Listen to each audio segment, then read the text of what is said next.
அகத்தவமும் பேரின்ப ஊற்று என்ற தலைப்பில் மேலும் நல்ல பல விளக்கங்களை அளித்து நம் சிந்தனைகளை உயர்த்த நம்மிடையே பின்னலை வழியாக சென்னையிலிருந்து இணைந்துள்ளார்கள் மதிப்பிற்கும் மரியாதைக்கும் உரிய உலக சமுதாய சேவா சங்கத்தின் பேராசிரியர் முனைவர் அருள்நிதி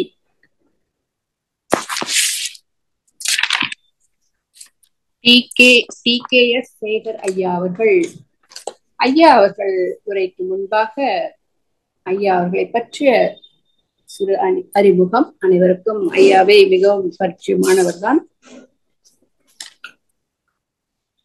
ஐயா அவர்கள் நிறைய தலைப்புகளில் நம்மிடம் நிறைய விளக்கங்கள்லாம் கொடுத்திருக்காங்க. ஐயா அவர்களை பற்றிய விளக்கங்கள் உலக சமுதாய சேவா சங்கத்தின் மதிப்பிற்கும் மரியாதைக்கும் உரிய பேராசிரியர் முனைவர் முதுநிலை பேராசிரியர் அருள்நிதி டி.கே.எஸ். சேகர் ஐயா அவர்கள் BSc diploma, MA, MSc, PhD எல்லாமே யோகால முடிச்சிருக்காங்க. ஐயா அவர்கள் 1993 தன்னை மனவளக்கலையில் இணைத்து பயிற்சி பெற்றவர்கள். மகரிஷியிடம் நேரடியாக காயகல்ப பயிற்சி, பிரம்மஞான பயிற்சி, அருள்நிதியர் பயிற்சி, பேராசிரியர் பயிற்சி மற்றும் தம்பதியர் பயிற்சி, காந்த தத்துவ பயிற்சி போன்ற பல சிறப்பு பயிற்சிகளையும் பல்வேறு சிந்தனை உரை நிகழ்ச்சிகளிலும் கலந்து கொண்டு பயன்பெற்றுள்ளார்கள். ஐயா அவர்கள் 2002 ஆதம்பாக்கத்தில் சென்னை ஆதம்பாக்கம் லேக் வியூ மன்ற அறக்கட்டளையில் காம்ட்ரஸ்ட் உருவாக்கி அரங்காவலராகவும் செயலாற்றி இவரும் இவரது துணைவியாரும் அருட்பணி ஆற்றி வருகின்றார்கள். டி நகர் போத்தீஸ் மனவளக்கலை மன்றத்தில் செயலாளராகவும் 2006 முதல் அருட்சேவை செய்து வருகிறார்கள். 2017 வேதாத்ரி மகரிஷி யோகா கல்லூரியில் முதல்வர் பொறுப்பினை ஏற்று 1.5 வருடங்கள் சேவையாற்றியுள்ளார்கள். 1995 தனது வாழ்க்கை துணையையும் மனவளக்கலை பயிற்சி அளித்து அறிமுகம் செய்துள்ளவர்.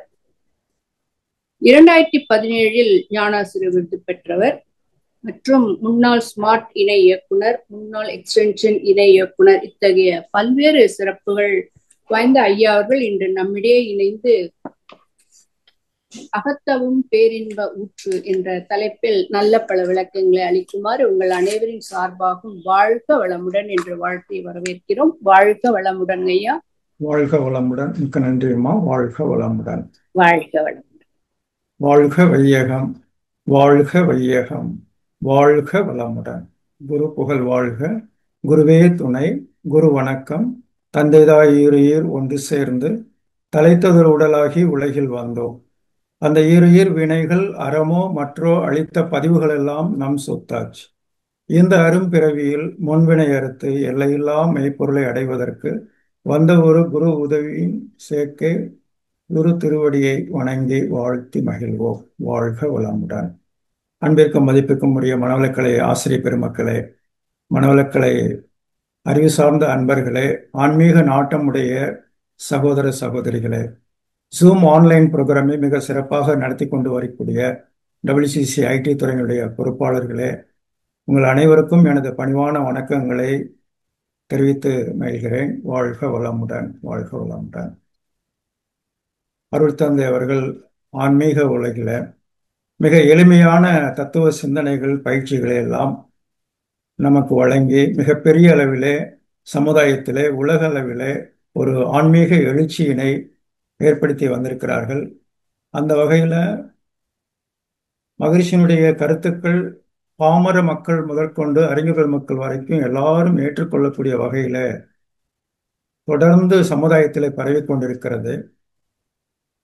இந்த வகையில் இன்றைய மகரிஷியுடைய தலைப்புகளிலே இன்றைய தலைப்பான அகத்தவமும் பேரின்ப ஊற்றும் மகரிஷி அவர்கள் விளக்கியுள்ள பாதையிலேயே நாம் கருத்துக்களை சிந்திக்க இருக்கிறோம்.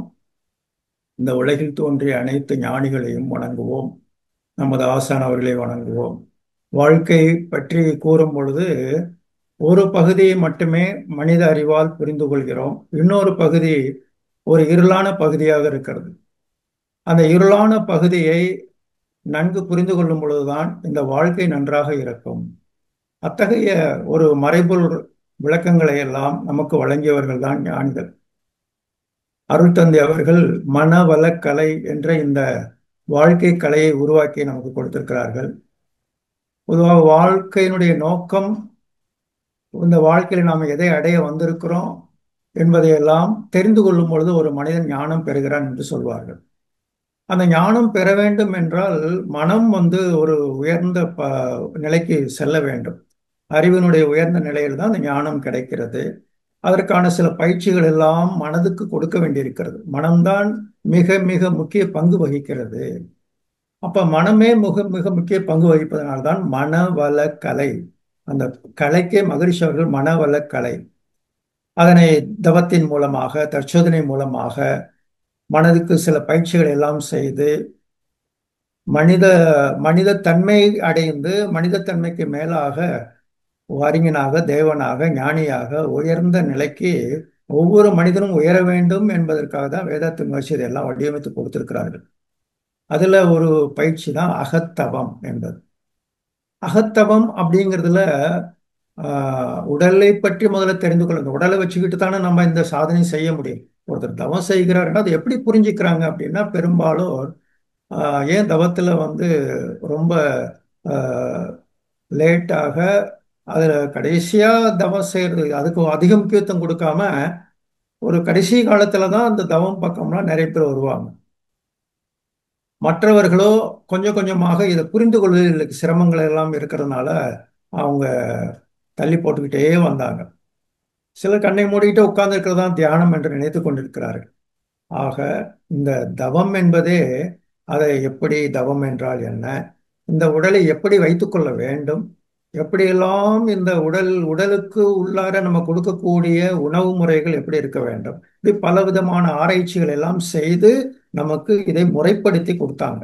உடலை பத்தி நல்லா தெரிஞ்சுக்கணும், உயிரை பத்தி தெரிஞ்சுக்கணும், மனதை பத்தி தெரிஞ்சுக்கணும், மனிதனுடைய இயக்கம் விளைவுகளை பற்றிலாம் தெரிஞ்சுக்கணும், அந்த உயிர் சக்தி எவ்வாறு இந்த உடம்புக்குள்ளார மையம் கொண்டு இயங்குகிறது என்று தெரிஞ்சுக்கணும், எவ்வாறு இந்த உயிரானது மனமாக இயங்கிக் கொண்டிருக்கிறது என்று பார்க்கும் பொழுது அந்த உயிர் சக்தி இந்த உடலை நடத்துகிறது. அது முதுகுத்தண்டினுடைய அடிப்பகுதியில் மூலாதாரம் என்ற மையத்தில் அது இருந்து இயங்கிக் கொண்டிருக்கிறது. அவ்வாறு இயங்கும் பொழுது அந்த உயிர் மூலாதாரத்திலிருந்து இயங்கும் பொழுது பழைய பதிவுகளின் அடிப்படையிலே தான் அது இயங்கிக் கொண்டே இருக்கும். ஏற்கனவே அந்த உடலிலே, உள்ளத்திலே, கரு மையத்திலே, ஆன்மாவிலே, மனதிலே என்ன பதிவுகள் இருக்கிறதோ அவைகள் தான் வெளிப்பட்டு கொண்டே இருக்கும். அப்ப இதையெல்லாம் ஆராய்ச்சி பண்ணும்போது சொன்னாங்க, முதல்ல மனம் என்பது பழக்கத்தின் காரணமாக ஓடிக்கொண்டே இருக்கிறது, புலன் உணர்வுகளிலேயே ஓடிக்கொண்டே இருக்கிறது, அன்னமய கோஷத்திலேயே ஓடிக்கொண்டே இருக்கிறது. அது ஏதாவது அதுல துன்பம் வருகிறது என்றால், இந்த வாழ்க்கையில் ஏதாவது துன்பம் வருகிறது என்றால் இந்த பதிவுகளை மாற்ற வேண்டும். மனம் எங்கிருந்து இயங்குகிறது என்று ஆராய்ச்சி பண்ணியவர்கள் அந்த மூலாதாரத்திலிருந்து இயங்குகிறது என்பதை கண்டுபிடித்தாங்க. அதை மாற்றி இடம் மாற்றி வைக்கும் பொழுது அந்த பழக்கங்கள் மாறுகின்றன.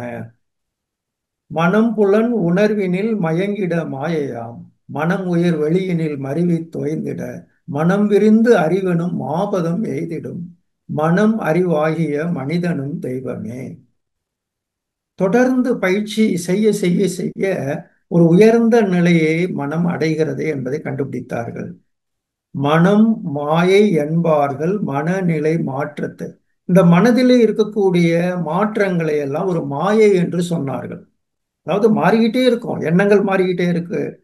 நேற்று ஒன்று செய்கிறோம், இன்னைக்கு ஒன்று செய்கிறோம், நாளைக்கு ஒன்று செய்கிறோம். இப்படி மனிதர்களுடைய மனங்களை பார்த்தோம் என்றால் பல்வேறு வகையிலே மாறிக்கொண்டே இருக்கிறது. ஒரே மாதிரி இருக்கு, ஒன்று கிடைத்தால் அதோடு நின்று விடுவது, அதற்கு மேலே இன்னொன்றை அது அடைய வேண்டும் என்று விரும்புவது, இப்படி ஒவ்வொன்றாக ஒவ்வொன்றாக ஒவ்வொன்றாக. மனம் மாயை என்பார்கள் மனநிலை மாற்றத்தை. மனம் மாய்வதே இல்லை, மனம் மெய்ப்பொருளாகி மனமே அறிவாக மறுபிறப்பு எய்திடும், மனம் அறிவான பின் மரணமில்லா நிலை என்று சொன்னாங்க. அப்ப மனதை கொண்டு மரணமில்லா நிலையை அடையும். மனதுக்கு பயிற்சி கொடுத்தோம் என்றால் இந்த மரணம் என்ற ஒரு மறைவு இருக்கிறதே, அந்த மறைவினால் ஏற்படக்கூடிய துன்பம் இல்லாமல் வாழ முடியும் என்பதையும் கண்டுபிடித்தார்கள். இன்னொன்னு என்ன சொன்னாங்க, மனமது இயற்கையின் மாபெரும் நிதியல்லோ, மனமதை தாழ்த்திட மயக்கத்தால் துன்பமே, மனமதை உயர்த்தினால் மற்றில்லா இன்பமாம், மனதிலே உலகெல்லாம் மற்றி எங்கு தேடுவீர் என்று இந்த இயற்கைக்கும் மனதுக்கும் உள்ள தொடர்பை அறிந்தார்கள். இந்த இயற்கையினுடைய தன்மையில தான் இந்த மனம் இயங்கிக் கொண்டிருக்கு. 24 மணி நேரத்துல நாம விழிப்பு நிலையிலே இருக்கும் பொழுது மனம் எப்படி இயங்குகிறது, தூக்க நிலையிலே இயங்கும் போது மனம் எப்படி இயங்குகிறது, இந்த இயற்கையில் ஏற்படக்கூடிய கால மாற்றங்கள், பகல் இரவு இதெல்லாம் வரும்பொழுது மனம் எவ்வாறு இயங்குகிறது, இப்படி இந்த கோள்கள் அருகிலே வரும்பொழுது எப்படி இருக்கு, அமாவாசையில எப்படி இருக்கு, பௌர்ணமியில எப்படி இருக்கு, கிரகண எல்லாம் இருக்கும் பொழுது எப்படி இருக்கிறது, சந்திர கிரகணம் சூரிய கிரகணம் போது எப்படி, இப்படி இந்த கோள்களுக்கும் இயற்கைக்கும் இயற்கை பொருட்களுக்கும் மனிதர்களுக்கும் மனிதர்களுடைய தொடர்பில் இருக்கும்போது எப்படி இருக்கிறது, சூழ்நிலைகளில் எப்படி இருக்கிறது, இது எவ்வாறு சதா மாறிக்கொண்டே இருக்கிறது என்பதையெல்லாம் கண்டுபிடித்தார்கள். இன்பம் எப்படி வருகிறது, துன்பம் எப்படி வருகிறது எல்லாம் கண்டுபிடித்தார்கள். அப்ப இப்படி எல்லாம் ஆராய்ச்சி பண்ணி மனதுக்கு ஒரு பயிற்சி கொடுத்தாங்க பாருங்க. அங்கேதான் எதுக்கு இது சொல்ல வருகிறேன் என்றால், எங்கே இந்த தவம் உண்டாயிற்று, மன பயிற்சிக்கு அவர்கள் கண்டுபிடித்த ஒன்றுதான் தவ பயிற்சி, தவம். இந்த மனதை ஆராய்ச்சி செய்து கொண்டே வந்து அதை ஒழுங்குபடுத்திக் கொண்டே வருவதற்காக கண்டுபிடிக்கப்பட்ட ஒரு பயிற்சி தான் தவம். அறிவு மயக்க நிலையில் இருக்கும் பொழுது பல தவறுகளை இழைத்து விடுகிறது. அறியாமையில் இருக்கும் பொழுது, அலட்சியத்தில் இருக்கும் பொழுது, உணர்ச்சி வசத்தில் இருக்கும் பொழுது தவறு செய்து விடுகிறது. தவறு செய்பவன் மனிதன், தவறுகளை திருத்துவதற்கு முயற்சி செய்பவன் யோகி, தவறுகளை திருத்தி உயர்நிலை அடைந்தவன் ஞானி, தான் அடைந்த உயர்ந்த நிலை எல்லோருக்கும் கொடுப்பவனே மகான் ஞானி என்ற நிலையில சிலர் தான் அடைந்தது எல்லோருக்கும் கொடுக்க வந்தார்கள். அந்த வகையில் வந்தவர் தான் நமது அருள் தந்தை அவர்கள். சிவம் என்னும் பூரணத்தை வெளியென்றே உணர்வே சிறப்பான அதன் இயக்கம் ஆற்றல் அறிவாகும். சிவத்தினுடைய முதல் இயக்கம் சீர்மை பெற்ற விண்ணாம் சித்தரெல்லாம் சக்தி என்றார். அந்த சக்திக்குள்ளே சிவம் அமர்ந்து விளையாடும் சிறப்பதுவே பேரண்டம். நல்லா ஆழ்ந்து யோசிக்கணும். நாம எதையோ பேசிக்கொண்டிருக்கவில்லை, இதே ஒரு கற்பனையை நாம் பேசிக்கொண்டிருக்கவில்லை. நாம் நம்மோடு இணைந்துள்ள இந்த பிரபஞ்சத்தினுடைய உண்மை விளக்கங்களை சிந்தித்துக் கொண்டிருக்கிறோம். சிவம் அமர்ந்து விளையாடும் சிறப்பதுவே பேரண்டம், சீற்று உருவாய் பிறப்பு இறப்பு இடை வாழ்வதுவே உயிர்கள். சிவமறியும் பேரறிவை பெற்றவனே மனிதன், சிந்தனையால் உணரும் வரை சிதறும் மனம் மாய. இது ஏதோ புரியாத பாஷையில இல்லை, நம்ம எளிய தமிழ்ல தான் இருக்குது. கொஞ்சம் நம்ம ஆழ்ந்து சிந்தித்து படித்தோம்னா அருள் தந்தை தவ நிலைகளிலே கொடுத்த பல கருத்துக்கள் நமக்கு வாழ்க்கைக்கு உதவியாக இருக்கும். அப்ப அன்னமய கோஷம், மனமய கோஷம், பிராணமய கோஷம், இப்படியெல்லாம் ஒவ்வொரு கோஷமும் சொல்லிக்கிட்டே வந்தாங்க. அதாவது மனதினுடைய எல்லைகளை ஆராய்ச்சி செய்தார்கள். இது தேவைகளை ஒட்டியே இயங்கும் பொழுது, பழக்கத்தின் வழியிலே இயங்கும் பொழுது அன்னமய கோஷமும் மனமய கோஷமும். இது ஆராய்ச்சியில் இருக்கும் பொழுது விஞ்ஞானமய கோஷம். இது தன்னை பற்றி அறிந்து கொள்ள எழும் பொழுது அது பிராணமய கோஷம். இது மரபு ரகசியங்களை உணரும் பொழுது ஆனந்தமய கோஷம். இவ்வாறு மனதுக்கு பயிற்சிகள் தவத்தினால் ஒவ்வொரு நிலையையும் உயர்ந்து உயர்ந்து உயர்ந்து ஆனந்தத்தை அடைந்து புலன் அளவில் அன்னமயம் பிராணமய கோஷ போக்கினிலே மயக்கினிலே மயக்குற்று செயலாற்றி வாழும் சலன நிலை உடையோர்கள் தங்கள் மனம் ஒன்றுவதற்கு சாறு பொருள் உருவம் ஓசை இரண்டில் ஒன்று வேண்டும். பலன் அறிந்து செயலாற்றும் பண்பு பெற்றோர்களுக்கு பரத்தினிலே உயிரில் அறிவு லயமாக நலனறிந்த பேரறிஞர் அகம் நோக்கி நின்று ஞான பேறு அடைந்த வழி உள்ளுணர்வு தவமே. இவ்வாறு அந்த மனமானது புலனளவில் சலன நிலைகளில் எல்லாம் இருப்பதை கொஞ்சம் கொஞ்சமாக மாற்றி அதனுக்கு பண்புகள், நல்ல பண்புகளை கொடுத்து கொடுத்து கொடுத்து அந்த மனம் என்பது எதையதையோ அறிந்து கொண்டு வெளியிலே அறிந்து கொண்டிருந்ததை உள்ளே செலுத்தி தன் இயக்கத்துக்கு மூலமாக இருக்கக்கூடிய உயிரை அறிந்து கொள்ள வேண்டும், அந்த உயிரோடு ஒன்றி நிற்க வேண்டும். அவ்வாறுதான் அந்த ஞான பேரை அடைந்தார்கள் என்று சொல்றாங்க. அதுக்கு தான் தவம் உதவியாக இருக்கும். பழக்கம் விளக்கம், பழக்கம் விளக்கம். அருட்தந்தை அழகா சொல்லுவாங்க, பழக்கத்திற்கும் விளக்கத்திற்கும் இடையே போராடி கொண்டிருப்பவன் மனிதன். பழக்கத்தை விடவும் மாட்டான், விளக்கத்தை மறக்கவும் மாட்டான். இதுதான் இந்த உலகத்துல பெரும்பாலானுடைய நிலை. இதில் சிக்கிக்கொண்டு அந்த பழக்கத்தை விட முடியாம, பழக்கப்பதிவுகளை விட முடியாம நல் விளக்கங்களை கேட்டும் அதை பின்பற்ற முடியாமல் சிக்கிக்கொண்டவர்களுக்கு ஒரு குருவினுடைய துணை தேவை. இதை சாதாரணமாக இதிலிருந்து மனதை மீட்டெடுக்க முடியாது. அதுக்கு தொடர்ந்து ஒரு பயிற்சி கொடுக்க வேண்டும். அந்த பயிற்சிகளோ நம்மளிடையே பல மாற்றங்களை ஏற்படுத்தி கொண்டே இருக்கும். என்ன மாற்றத்தை ஏற்படுத்தும்? நம்மளுடைய உடம்பு எங்கிருந்து வந்தது? பெற்றோர்களிடமிருந்து வந்தது. அப்ப பெற்றோர்களுடைய பதிவுகளின் வழியிலேயே இயல்பாக இருக்கும், ஓடிக்கொண்டே இருக்கும். ஆன்மீகத்தினுடைய உச்சத்துல ஒரு பதில் என்ன வைத்திருக்கிறார்கள் என்றால், தாய் தந்தரே நமது முற்பிறவி என்பது ஒரு உயர்ந்த கருத்து. அப்படி என்றால் நம்மளுடைய முற்பிறவிகளில் வரைக்கும் கொண்டு வந்த பதிவுகளின் வழியிலேயே தான் நம் மனம் ஓடிக்கொண்டே இருக்கும். அப்படித்தானே இருக்கும். இப்ப இந்த பிறவில நம்ம என்ன செஞ்சோமோ அதை எடுத்துக்கிட்டு அடுத்த பிறவிக்கு போறோம்னா, இந்த பிறவில செஞ்சதைத்தான் நம்ம அடுத்த பிறவி செஞ்சுக்கிட்டு இருப்போம். அப்ப அந்த முன்னோர்கள் பதிவுகள் வித்தில் உண்டு, அதன் வழியே மனம் ஓடிக்கொண்டே இருக்கிறது. இது சஞ்சித கர்மம் என்று சொல்வார்கள். அடுத்தது, இந்த உடலெடுத்து வந்த பிறகு நம்மளுடைய மனம் பல செயல்களை செய்கிறது, அதன் வழியே பதிவுகளை ஏற்படுத்தி கொண்டே இருக்கிறது. அது பிராரப்த கர்மம் என்று சொல்வார்கள். இனி புதிய புதிய பதிவுகளை எல்லாம் செய்து கொண்டே இருக்கிறது. ஒரு மனிதன் நினைத்தால் புதிய பதிவுகளை, நற்பதிவுகளை செய்து பழைய பதிவுகளை மாற்றிவிட முடியும். அதற்கு தக்க வழி குருவினுடைய துணை வேண்டும். குருவின் மூலமாக உயர்ந்த தவம் கிடைக்க வேண்டும், உயர்ந்த பயிற்சிகள் கிடைக்க வேண்டும். பெற்றோர் வழி, மரபு வழி, முன்னோர்களின் வாழ்க்கை முறைகளே பெரும்பாலும் நம்முடைய மனதில் ஏற்பட்டு கொண்டே இருக்கும். இன்றைய வாழ்க்கையில பார்க்கிறோம், நிறைய சிக்கல்கள், நிறைய சவால்கள் நிறைந்தது நம்மளுடைய வாழ்க்கை முறை. நிறைய துன்பங்கள் நிறைந்ததாக இருக்கிறது, இன்பங்களும் இருக்கிறது. நிறைய புலன் இன்பங்களுக்கு வேண்டியது நிறைய இருக்கிறது. இதற்கிடையிலே மனம் சிக்கி தவித்துக் கொண்டிருக்கிறது. பொதுவாக இந்த குடும்ப வாழ்க்கையை மனிதன் எப்பொழுது கண்டானோ அப்பொழுதே மனிதன் துன்பத்திலிருந்து விடுபட ஆரம்பித்தான். குடும்ப வாழ்க்கையினுடைய அடிப்படை நோக்கமே துன்பம் வராமல் வாழ்வதற்காக கொடுக்கப்பட்டது. அதற்காக ஏற்படுத்தப்பட்ட அமைப்பு. ஒருத்தருக்கு ஒருத்தர் அந்த துன்பத்தை போக்கிக் கொள்வதற்காக கூட்டுறவில் வாழ்வது, அனைத்து தேவைகளையும் பூர்த்தி செய்து கொள்வதற்காக குடும்ப வாழ்க்கை ஒரு சிறந்த வாழ்க்கையாக மனித வாழ்க்கையிலே, காட்டுமிராண்டித்தனமாக வாழ்ந்த தனி மனித வாழ்க்கையிலே ஒரு குடும்பம் என்ற அமைப்பு வந்தது. அங்கே அந்த நிலையில அங்கே குடும்பத்துக்குள்ளாரே ஒரு குடும்பத்தில் எல்லாம் கிடைக்கிறது என்று ஒரு கூட்டு வாழ்க்கைகளை மனிதன் கண்டாலும், ஆனால் அங்கே வாழத் தெரியாமல் வாழும் பொழுது அங்கே பிரச்சனை வந்து விடுகிறது. அப்ப அங்கேதான் தவம் தேவை. ஒருத்தவங்க வந்து அருள் தந்தையிடம், சுவாமிஜி எனக்கு இப்போதைக்கு ஒரு சிக்கலும் இல்லை, எனக்கு இந்த தவம் கத்துக்கணுமான்னு கேட்குறாங்க. இல்லை அம்மா, நீங்க இப்போதைக்கு ஒன்றும் இல்லைங்கிறீங்க, நாளைக்கு ஏதாவது சிக்கல் வந்துருச்சுன்னா வராம போகுமா? அப்படி வந்துச்சுன்னா ஐயோ துன்பம் என்று நான் நினைச்சோம்னா இப்பயே நீங்க இதை கத்து வச்சுக்கோங்க. அன்னைக்கு புலம்புறதுக்கு முன்னாடி இப்பயே தெரிஞ்சு வச்சுக்கிட்டோம்னா அந்த தக்க காலத்தில் நமக்கு உதவும். அகத்தவத்தின் பொருள் கண்டு அதன் பெருமை உணர்ந்திடுவீர். அகத்தவமோ உயிரினிலே அறிவை ஒடுக்கும் பயிற்சி.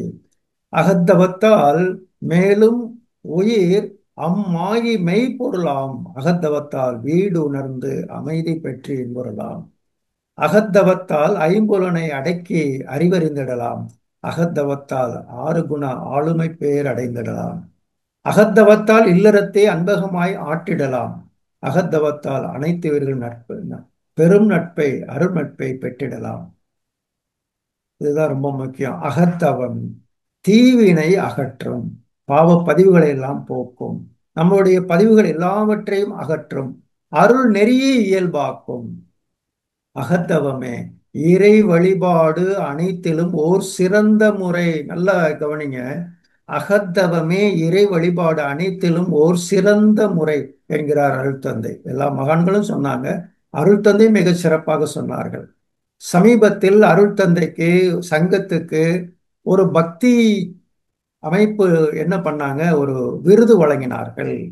அந்த விருது இறை சேவைக்காக கொடுக்கப்பட்டது. இறை சேவை பெருஞ்செம்மல் விருது என்ற ஒரு விருது. தவத்தின் மூலமாக வேதாத்திரி மகரிஷி அவர்கள் உயர்ந்த வழிபாட்டு முறையை இந்த சமூகத்தில் கொடுத்திருக்கிறார் என்ற கருத்தை இன்றைய பக்தி உலகம் அருள் தந்தையை முழுமையாக ஏற்றுக்கொண்டிருக்கக்கூடிய காலம் இந்த காலம். அகத்தவமே உயிர் வழிபாடு அனைத்தையும் விளக்கும் ஒளியாம். ஒரு பெரிய வெளிச்சம். உயிர்களை பற்றிய 84 லட்சம் ஜீவராசிகளை பற்றிய அதனுடைய தோற்றத்தை பற்றிய அனைத்து ரகசியங்களும் விளங்க ஆரம்பிக்கும். அகத்தவமே மதங்கள் எல்லாம் அடைய விரும்பும் முடிவு. அந்த மதங்கள் எவ்வளவு எவ்வளவோ இன்னைக்கு கருத்துக்களை சொல்லி வந்து கொண்டே இருக்கின்றன. ஒவ்வொரு மதத்திலும் ஒவ்வொரு கருத்தை மக்கள் கேட்டு அவர்கள் ஒன்று கூடி வாழ முடியாமல் ஏதோ ஒன்று தடுத்து கொண்டே இருக்கிறது. மதங்களினால் மனிதர்கள் பிரிந்து பிரிந்து இருக்கிறார்கள். அது ஏதோ ஒன்று தடையாக இருக்கிறது அல்லவா? அந்த தடையை நீக்குவது முறையான தவம். தவம் மட்டுமல்ல, அதற்கு உரிய முறையான விளக்கம். சரியான விளக்கத்தை சொல்லி சரியான தவத்தை எந்த குரு கொடுக்கிறாரோ அப்படிப்பட்ட குருவை அடைந்தவர்கள் அந்த மதத்தை கடந்த நிலைக்கு வந்து விடுவார்கள். அதாவது கடந்து வந்துட்டாங்கன்னா மதங்களை மதிப்பதல் என்று அல்ல, எல்லா மதங்களையும் ஏற்றுக்கொள்ளக்கூடிய ஒரு அன்பும் கருணையும் அந்த உள்ளத்தில் வரும். அவ்வாறு ஒரு குருவினுடைய தொடர்பு ஒரு வாழ்வின் நோக்கத்தை நமக்கு வெளிப்படுத்துகிறது. இதற்காக வந்தோம் பிறந்தோம் கொஞ்ச நாள்ல போக போறோம் என்று இருப்பவர்கள் நாளை இல்லை என்பது இந்த உலகத்தினுடைய மண்ணினுடைய பெருமை. 100 வருஷத்துக்கு முன்னாடி நம்ம இல்லை, இன்னும் 100 வருஷத்துக்கு அப்புறம் நம்ம இருக்க போறது இல்லை. அப்ப எதுக்காக வந்திருக்கிறோம், என்ன செய்ய வேண்டும் என்று பார்க்கும் பொழுது நாம் சில நம்மளுடைய விதின்னு ஒன்று சொல்லுவாங்க இல்லையா, அந்த விதி என்பது நம்மளை இயக்கி கொண்டே இருக்கிறது. ஏதோ ஒரு சக்தி நம்மளை அடுத்த ஒரு காரியத்தை செய்ய வைத்து தூண்டிக் கொண்டே இருக்கிறது. அப்ப நம்மளுடைய மனதில் என்னென்ன இது மாதிரி செயல்கள், பதிவுகள், எண்ணங்கள் வந்து கொண்டே இருக்கின்றன என்பதெல்லாம் ஆராய்ந்து அவைகளை எல்லாம் சமாதானப்படுத்த வேண்டும், சாந்தி செய்ய வேண்டும். ஒருவர் இறந்து விட்டால் சாந்தி செய்வது என்பது இருக்கிறது, ஆத்ம சாந்தி. அப்படி ஆத்ம சாந்தி அடையவில்லை என்றால் அது மறுபிறப்பு எடுத்து வருகிறது. இப்பொழுது மனிதன் வந்து பிறந்திருக்கிறான் என்றால் அவன் மனதில் சாந்தி அடையாமல் இருக்கக்கூடிய எண்ணங்கள் இருக்கின்றன.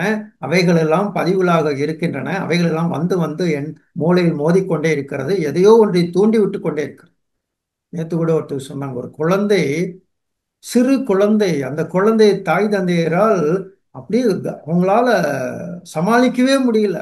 அது பல பதிவுகளோடு வந்திருக்குது. அந்த பதிவுகளோடு கூடிய அந்த குழந்தை அது என்னென்னமோ வைத்துக்கொண்டு இத்தினோண்டு சின்ன உருவத்துக்குள்ள வைத்துக்கொண்டு அந்த அப்பாவையும் அம்மாவையும் பாட்டு அழக்கழிக்குது. என்னங்க இந்த குழந்தைய கவனிக்க முடியல எங்களால. ஒருத்தர் கவனிச்சுக்கிட்டு இருந்தா இன்னொருத்தர் வேலைக்கு போறாங்க, ஒருத்தர் வேலைக்கு போனா இன்னொருத்தர் கவனிக்க வேண்டியதாக இருக்கிறது. இவ்வாறு இந்த வினை பதிவுகளோடு கூடியதான் ஒவ்வொரு தேகமும் வந்திருக்கிறது. அந்த உடலுக்குள்ளாக உடலை பற்றி பஞ்சபூதங்களுடைய தன்மைகளை தெரிந்து கொள்கிறோம், உயிரை பற்றி தெரிந்து கொள்கிறோம், மனதை பற்றி தெரிந்துகிறோம், அறிவை பற்றி தெரிந்துகிறோம். அப்ப உயிர் ஒடுங்கினால் தெய்வம் என்ற உணர்வு கிடைக்கிறது. ஏனென்றால் இந்த மனமானது உயிரிலிருந்து பிறந்து வந்து கொண்டே இருக்கிறது. மனம் உயிரில் ஒடுங்குகிறது. உயிரை கவனித்து தவம் செய்ய வேண்டும். அதுதான் உயர்ந்த அகத்தவம் என்று கண்டுபிடித்தார்கள். மற்ற ஓசைகளையோ மற்ற உருவங்களையோ இதையெல்லாம் நினைத்து கொண்டு தவம் செய்வதனால் அந்த முக்தியோ மோட்சமோ கிடைக்காது. அந்த முக்தியோ மோட்சமோ அடைய வேண்டும் என்றால் மனம் என்பது உயிரில் ஒடுங்கி உயிருடைய களங்கத்தை அது போக்கிக் கொள்ள வேண்டும் என்பது ஞானிகளுடைய ஒரு கருத்தாக இருக்கிறது. அவ்வாறு இந்த உயிரில் ஒடுங்கி உயிர்நிலை மனம் அடங்கும் உளப்பயிற்சி தான் தவம் என்று சொல்லுவாங்க. உயிர் படர்ந்தால் இந்த உலகத்தினுடைய நினைப்புகள் வருகிறது. உடம்பை விட்டு உயிர் வெளியில வரும்போது இந்த உலகத்தினுடைய காட்சி நமக்கு தெரிகிறது. உயிர் ஒடுங்கினால் அங்கே தெய்வத்தினுடைய காட்சி நமக்கு கிடைக்கிறது. இவ்வாறு ஆரம்ப காலத்தில் பல்வேறு முறைகள்ல இந்த மனதை ஒடுக்குவதற்கு பல பயிற்சிகள், பல வணக்க முறை, பல இறை வணக்க முறைகள் எல்லாம் வந்தன. சிறிய வயதோர் வளர்ந்து சிந்தனைக்கு வரும் மட்டும் சிறப்படைந்து வயது 14, 15, 16 ஆண்டில் பொறி 5 வழியாக உணர்ச்சிகள் மிகுந்து வரும். பொருள்துறையில் பேராசை அருகுணங்கள் பெருகி வரும். பறிபோகும் பிறவியேதன் பெரும் நோக்கம் அவ்வுலகில் அவ்வழியில் பாருலகில் பழிதுடைக்க உய்வு பெற 14 வயதின் மேல் அகத்தவம் செய்ய வாரே வாரே.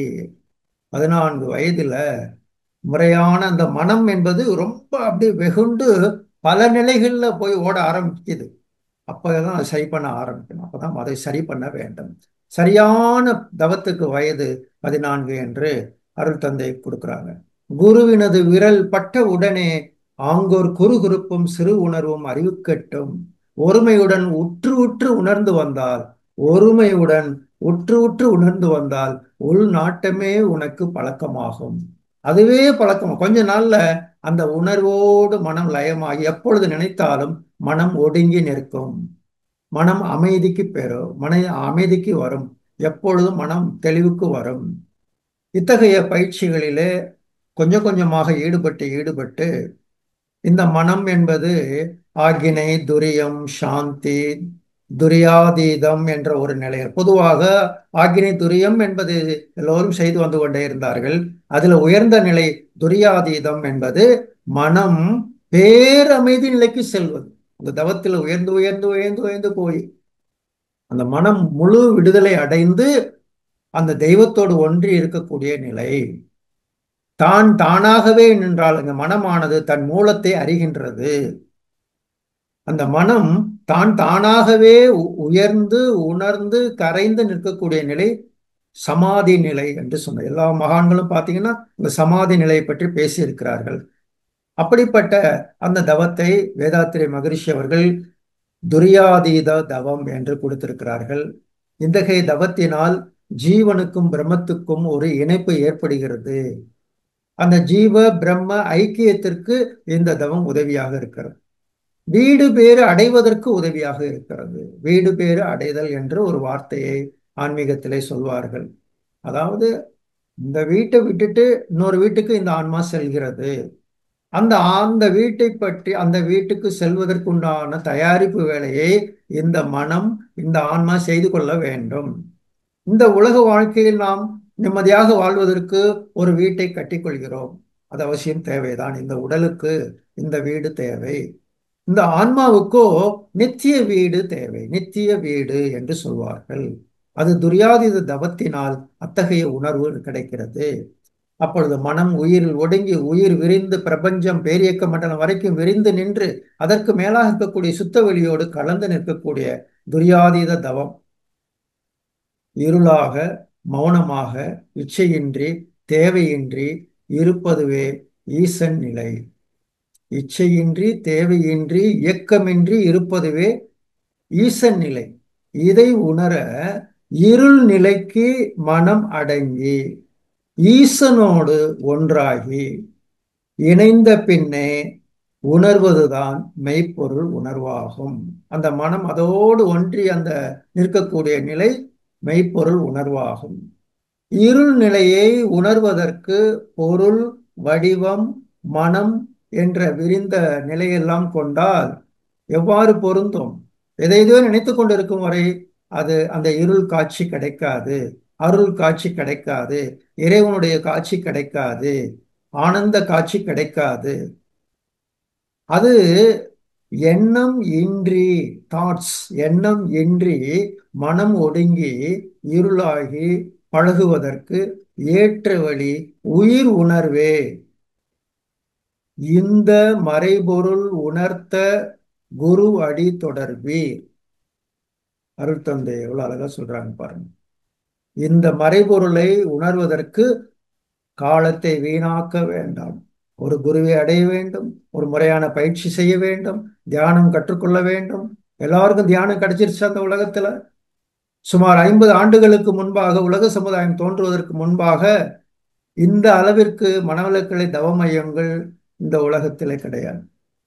எங்கோ சென்று ஒரு இடத்திலே சென்று அதை கற்றுக்கொள்ள வேண்டும். வேதாத்திரி மகரிஷி அவர்களுக்கு வந்த பிறகு ஆங்காங்கு தவ சாலைகள் உருவாகி கொண்டே இருக்கின்றன. குடும்பத்தில் இருப்பவர்கள் எல்லாம் அருகிலேயே சென்று தவ மையத்தில் தியானம் செய்கிறார்கள், கூட்டாக இருந்து தியானம் செய்கிறார்கள். இத்தகைய ஒரு மாற்றத்தை அருள் தந்தை அவர்கள் இந்த உலகத்தில் செய்தார்கள். மன தூய்மை, வினை தூய்மை மனிதன் வாழ்வில் மகிழ்ச்சி, இனிமை, நிறைவு, அமைதி நல்கும். எல்லாம் நிறைவு, அமைதி, மகிழ்ச்சி, எல்லாம் நல்ல நல்ல வார்த்தைகள் பாருங்க. இன்னைக்கு மக்கள் பேசிக்கிட்டு இருக்கும், ஒருத்தருக்கு ஒருத்தர் பேசிக்கிட்டு இருக்கும் போதே இதுக்கு எதிர்ப்பதத்தை தான் பேசுவாங்க. துன்பம், கவலை, குறைவு, இப்படிப்பட்ட வார்த்தைகளோடு தான் ஒருத்தருக்கு ஒருத்தர் உரையாடி கொண்டே இருப்போம். இதான் சாதாரண மனிதர்களுடைய வாழ்க்கை. இது உண்மை. சாதாரண மனிதர்கள் பெரும்பாலோர் கஷ்டங்களை பற்றியே சிந்தித்துக் கொண்டு வாழ்ந்து கொண்டு அ- இருக்கக்கூடிய நிலையெல்லாம் எதனால் வந்தது? அந்த மனம் என்பது இத்தகைய ஆற்றலை பெற்றிருக்கிறது, தன்னை மாற்றிக்கொண்டு உயர்நிலையை அடைய முடியும். ஆனால் அதையெல்லாம் சரியாக அந்த மனதுக்கு கொண்டு போய் யாரும் கொடுக்கல. அதான் அருத்தந்தி சொல்லுவாங்க, விழிப்பு நிலை என்ற அருள் வெளிச்சம் கொண்டு விருப்பு வெறுப்பு எனும் சூழலில் அலை மனதின் அழுக்கற தற்சோதனையில் முனைந்திடுங்கள். அன்பு ஊற்றால் கடமை உணர்வாகும் வாழ்வு பழுத்துவிடும் அறிவு அந்த பக்குவத்தால் பரத்தோடு உயிர் ஒன்ற ஒன்றும் துரியாதீத முழு தவமோ. பிறப்பு இறப்பு சக்கரத்தை முறித்துவிடும். துரியாதீத முழு தவமோ பிறப்பு இறப்பு சக்கரத்தை முறித்துவிடும்.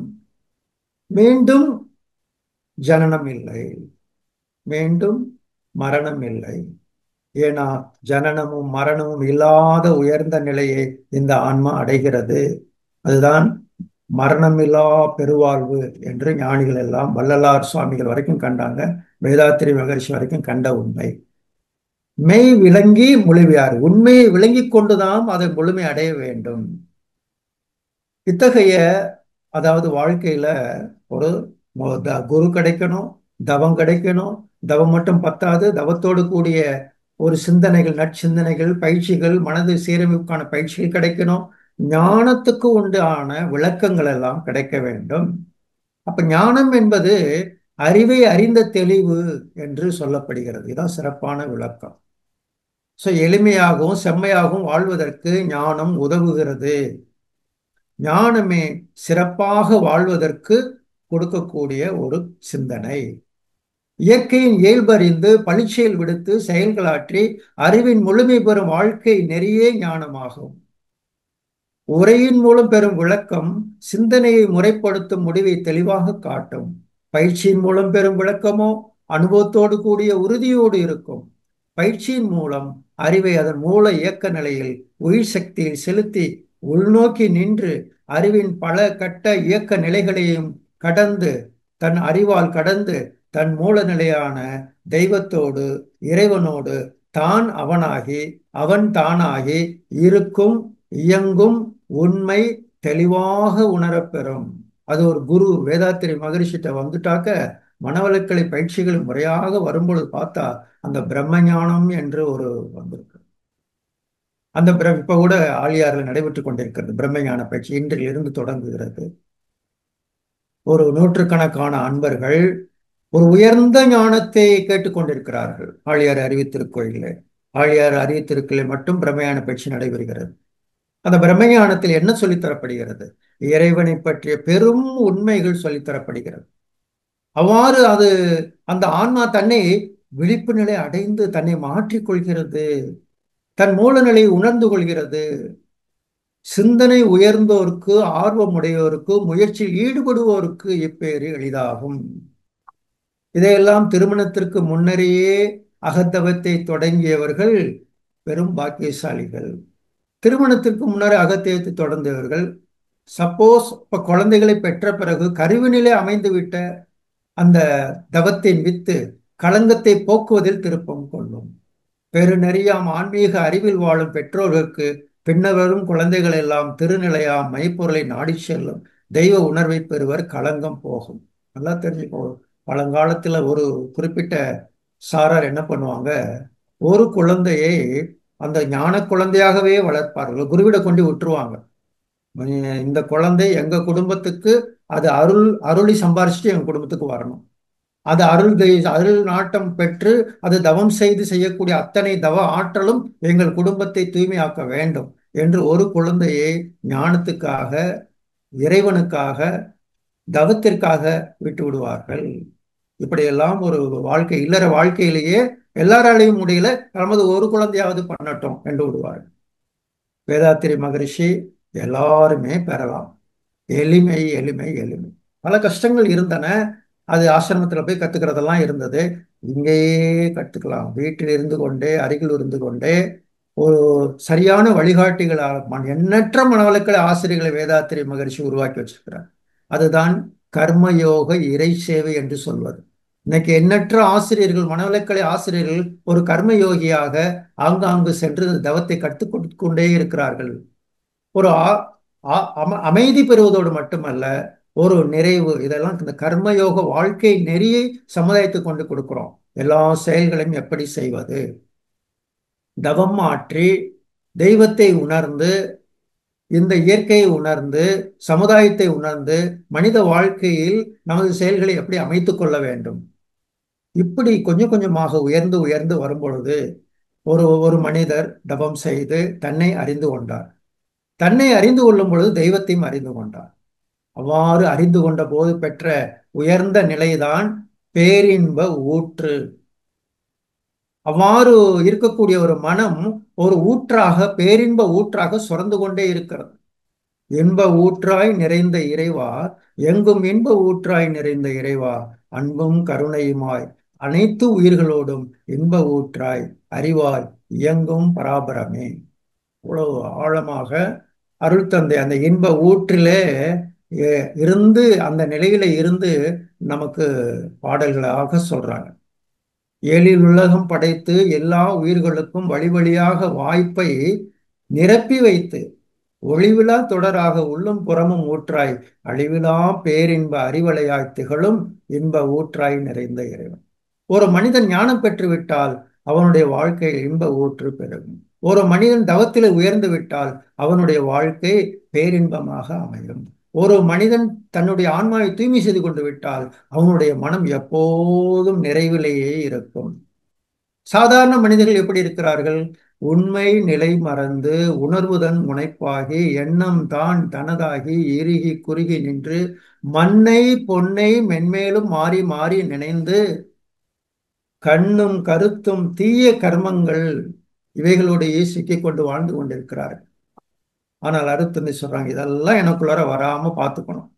தீய கர்மம் என்னுள் புகாமல், இந்த கர்மங்கள் எல்லாம் என்னுடைய புகாமல் என்னுள் இன்ப ஊற்றாய் நிறைந்த இறைவா, உடலாய் என்னை நினைந்தேன் உணர்ச்சிகள் வருத்தின. இந்த மனித குலத்தை எண்ணி பாருங்கள். இந்த மனித குலத்திலே நான் என்ற சிற்றலையோடு இந்த உருவமே நான், மற்றவர்களை பற்றி கொஞ்சம் கூட கவலை இல்லை. சுயநலம், செல்பிஷ் என்று சொல்லக்கூடிய அந்த தன் நலம் என்று சொல்லக்கூடிய தன் உருவத்தை மட்டும் ஒரு முனைப்போடு கொண்டு இருக்கக்கூடிய உடலாய் என்னை நினைத்தேன் உணர்ச்சிகள் வருத்தின. நான் இந்த உடம்பு, இந்த ஆன்மாவோ இந்த உடம்பு அல்ல. நான் என்பது ஆன்மாவாக இருக்கிறது. ஆனால் அது உடல் என்ற நிலையில் எல்லை கட்டி கொள்ளும் பொழுது உணர்ச்சிகள் வருத்தி கொண்டே இருக்கின்றன.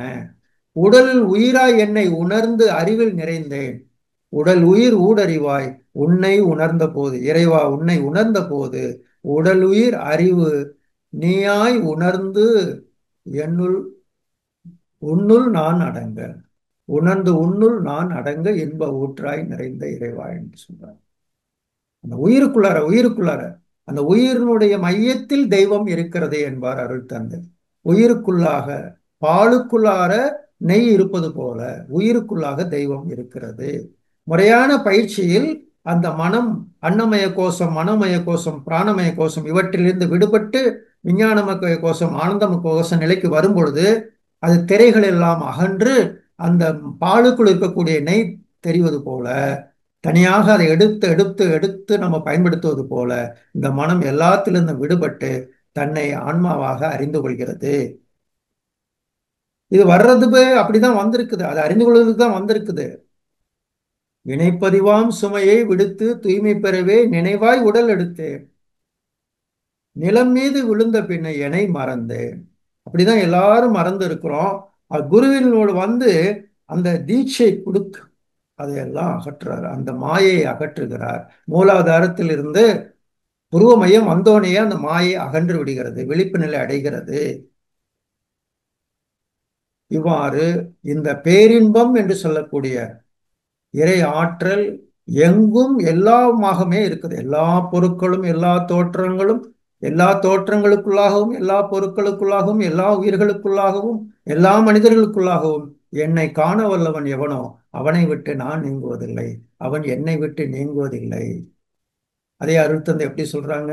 உயிர்கள் தம்மை வெளியிட்டு உயிர்க்கு உயிராய் உள் நிறைந்து உணர்வாயும் அறிவாயும் உலகில் பல் உயிர்கள் வாழ பயிர் வகைகளாய் நிறைந்த பரம் கருணை யான் உணர்ந்தேன். பல் உயிரும் இன்பமுற பல் வளங்களாய் நிறைந்தாய். பல வளங்களாக எல்லாம் மண்ணு தண்ணீர் நெருப்பு, இப்படி ஒவ்வொரு 5 பூதங்களாக 5 பூதங்களுடைய சேர்க்கையில் பல்வேறு வளங்களாக உணவுகள், எத்தனை உணவுகள், எத்தனை காய்கள், எத்தனை கனிகள், எத்தனை நதிகள், இவ்வளவு இயற்கைகளை இருக்கிறது. இயற்கையில இன்பத்தை தவிர வேறு எதுவும் இல்லை. அதனால்தான் கொஞ்சம் கொஞ்சம் சோர்ந்து போயிட்டோம்னா அப்படியே கிளம்பி சுற்றுலாவுக்கு போயிடுறோம். சுற்றுலா அப்படின்னு கிளம்புறோமே, இயற்கையை ரசிக்கிறது கிளம்புறோமே, அப்பதான் மனதுல ஒரு பெரும் மகிழ்ச்சி வருது பாருங்க. இந்த இயற்கையை ரசிக்கிறது, சர்வைவல் என்ஜாய்மெண்ட் என்ற நிலைக்கு வர்றோம். அதுல ஓரளவுக்கு இன்பம் கூடிக்கொண்டே இருக்கிறது. அடுத்து எப்பொழுது சுற்றுலா, அடுத்து எப்பொழுது டூர், அடுத்து எப்பொழுது டூர். இதுக்கு அடுத்தது பர்ஃபெக்ஷன் என்ற நிலைக்கு வரும் பொழுதுதான் உண்மையான சுற்றுலா ஆரம்பிக்குது. அங்கேதான் உண்மையான உயர்வான ஆனந்தம், அதான் பேரின்பம் என்று சொல்வார்கள். நீடித்த நிலைத்த இன்பம். அது நான் யார் என்று தெரிந்து கொள்ளணும், தெய்வத்தை அறிந்து கொள்ள வேண்டும். ஒரு தொடர்ந்து இவ்வாறு ஒருத்தர் அந்த இறைநிலை சிந்தனையோடையே இருக்க வேண்டும். அதற்கு யார் ஒரு அயராத முயற்சி செய்கிறார்களோ, யார் ஒரு தீவிர முயற்சி எடுக்கிறார்களோ, தீவிர முயற்சி எடுத்து தொடர்ந்து அதை தக்க வைத்துக் கொள்கிறார்களோ, அவர்களே தெய்வத்தை உண்மையாக உணர்கிறார்கள். ஏதோ கொஞ்சம் கொஞ்சமாக உணர்ந்து கொண்டு இருக்கிறதெல்லாம் ஒரு பதிவு, நல்ல பதிவு போடுறோம். கொஞ்சம் கொஞ்சம் தவம் செய்யறேங்க. மாசத்துல எத்தனை நாள் தவம் செய்யணும்? நான் ஒரு 10 தடவை செய்யறேன், நான் ஒரு 2 தடவை செய்யறேன், ஒரு தடவை செய்யறேன். சரி, செஞ்சதுக்கு உண்டான நன்மைகள். ஆனால் ஒருவர் தீவிரமாக முயற்சி செய்கிறார். வேதாத்திரி மகரிஷி, வள்ளலார், ராமகிருஷ்ணர், விவேகானந்தர், ரமண மகரிஷி, பல்வேறு ஞானிகள் தீவிர முயற்சி எடுத்தார்கள்.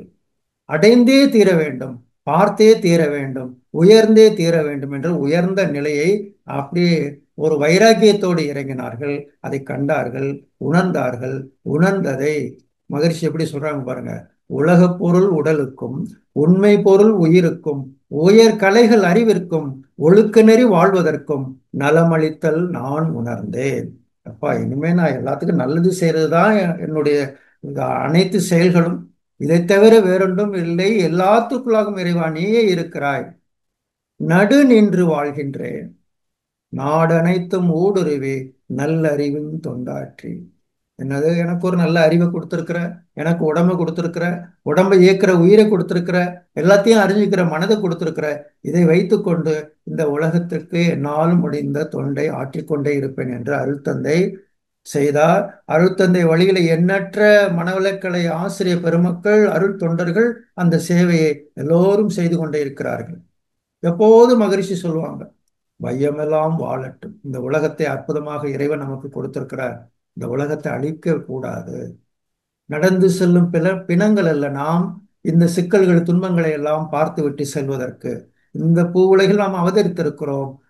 தோன்றல் புகழோடு தோன்றுக அகதிலார் தோன்றலின் தோன்றாமை நன்று என்று சொல்லக்கூடிய வகையில வேதாத்திரியத்தின் வழியில வையமெல்லாம் வாழட்டும், வாழ்க்கை வளம் காத்தினிதாய் வளரட்டும் மெய்யறிவு வாழ்க்கை இன்பம் துய்த்தலிலே உய்யமை பொருள் நாட்டம் உலகெங்கும் மக்களிடம் ஓங்குக மேலோங்குக நம் உள்ளமெல்லாம் ஒன்றுபட என்பார் அருட்தந்தை.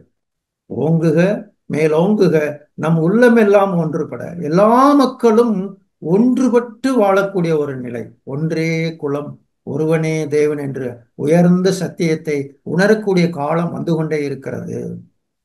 குண்டலினி யோகம் நிறைவடைந்த குரு மூலமாக யாரெல்லாம் கற்றுக்கொள்கிறார்களோ, வேதாத்திரி மகரிஷியுடைய குண்டலினி யோகம் யாரெல்லாம் நேரடியாக குரு மூலியமாக கற்றுக்கொள்கிறார்களோ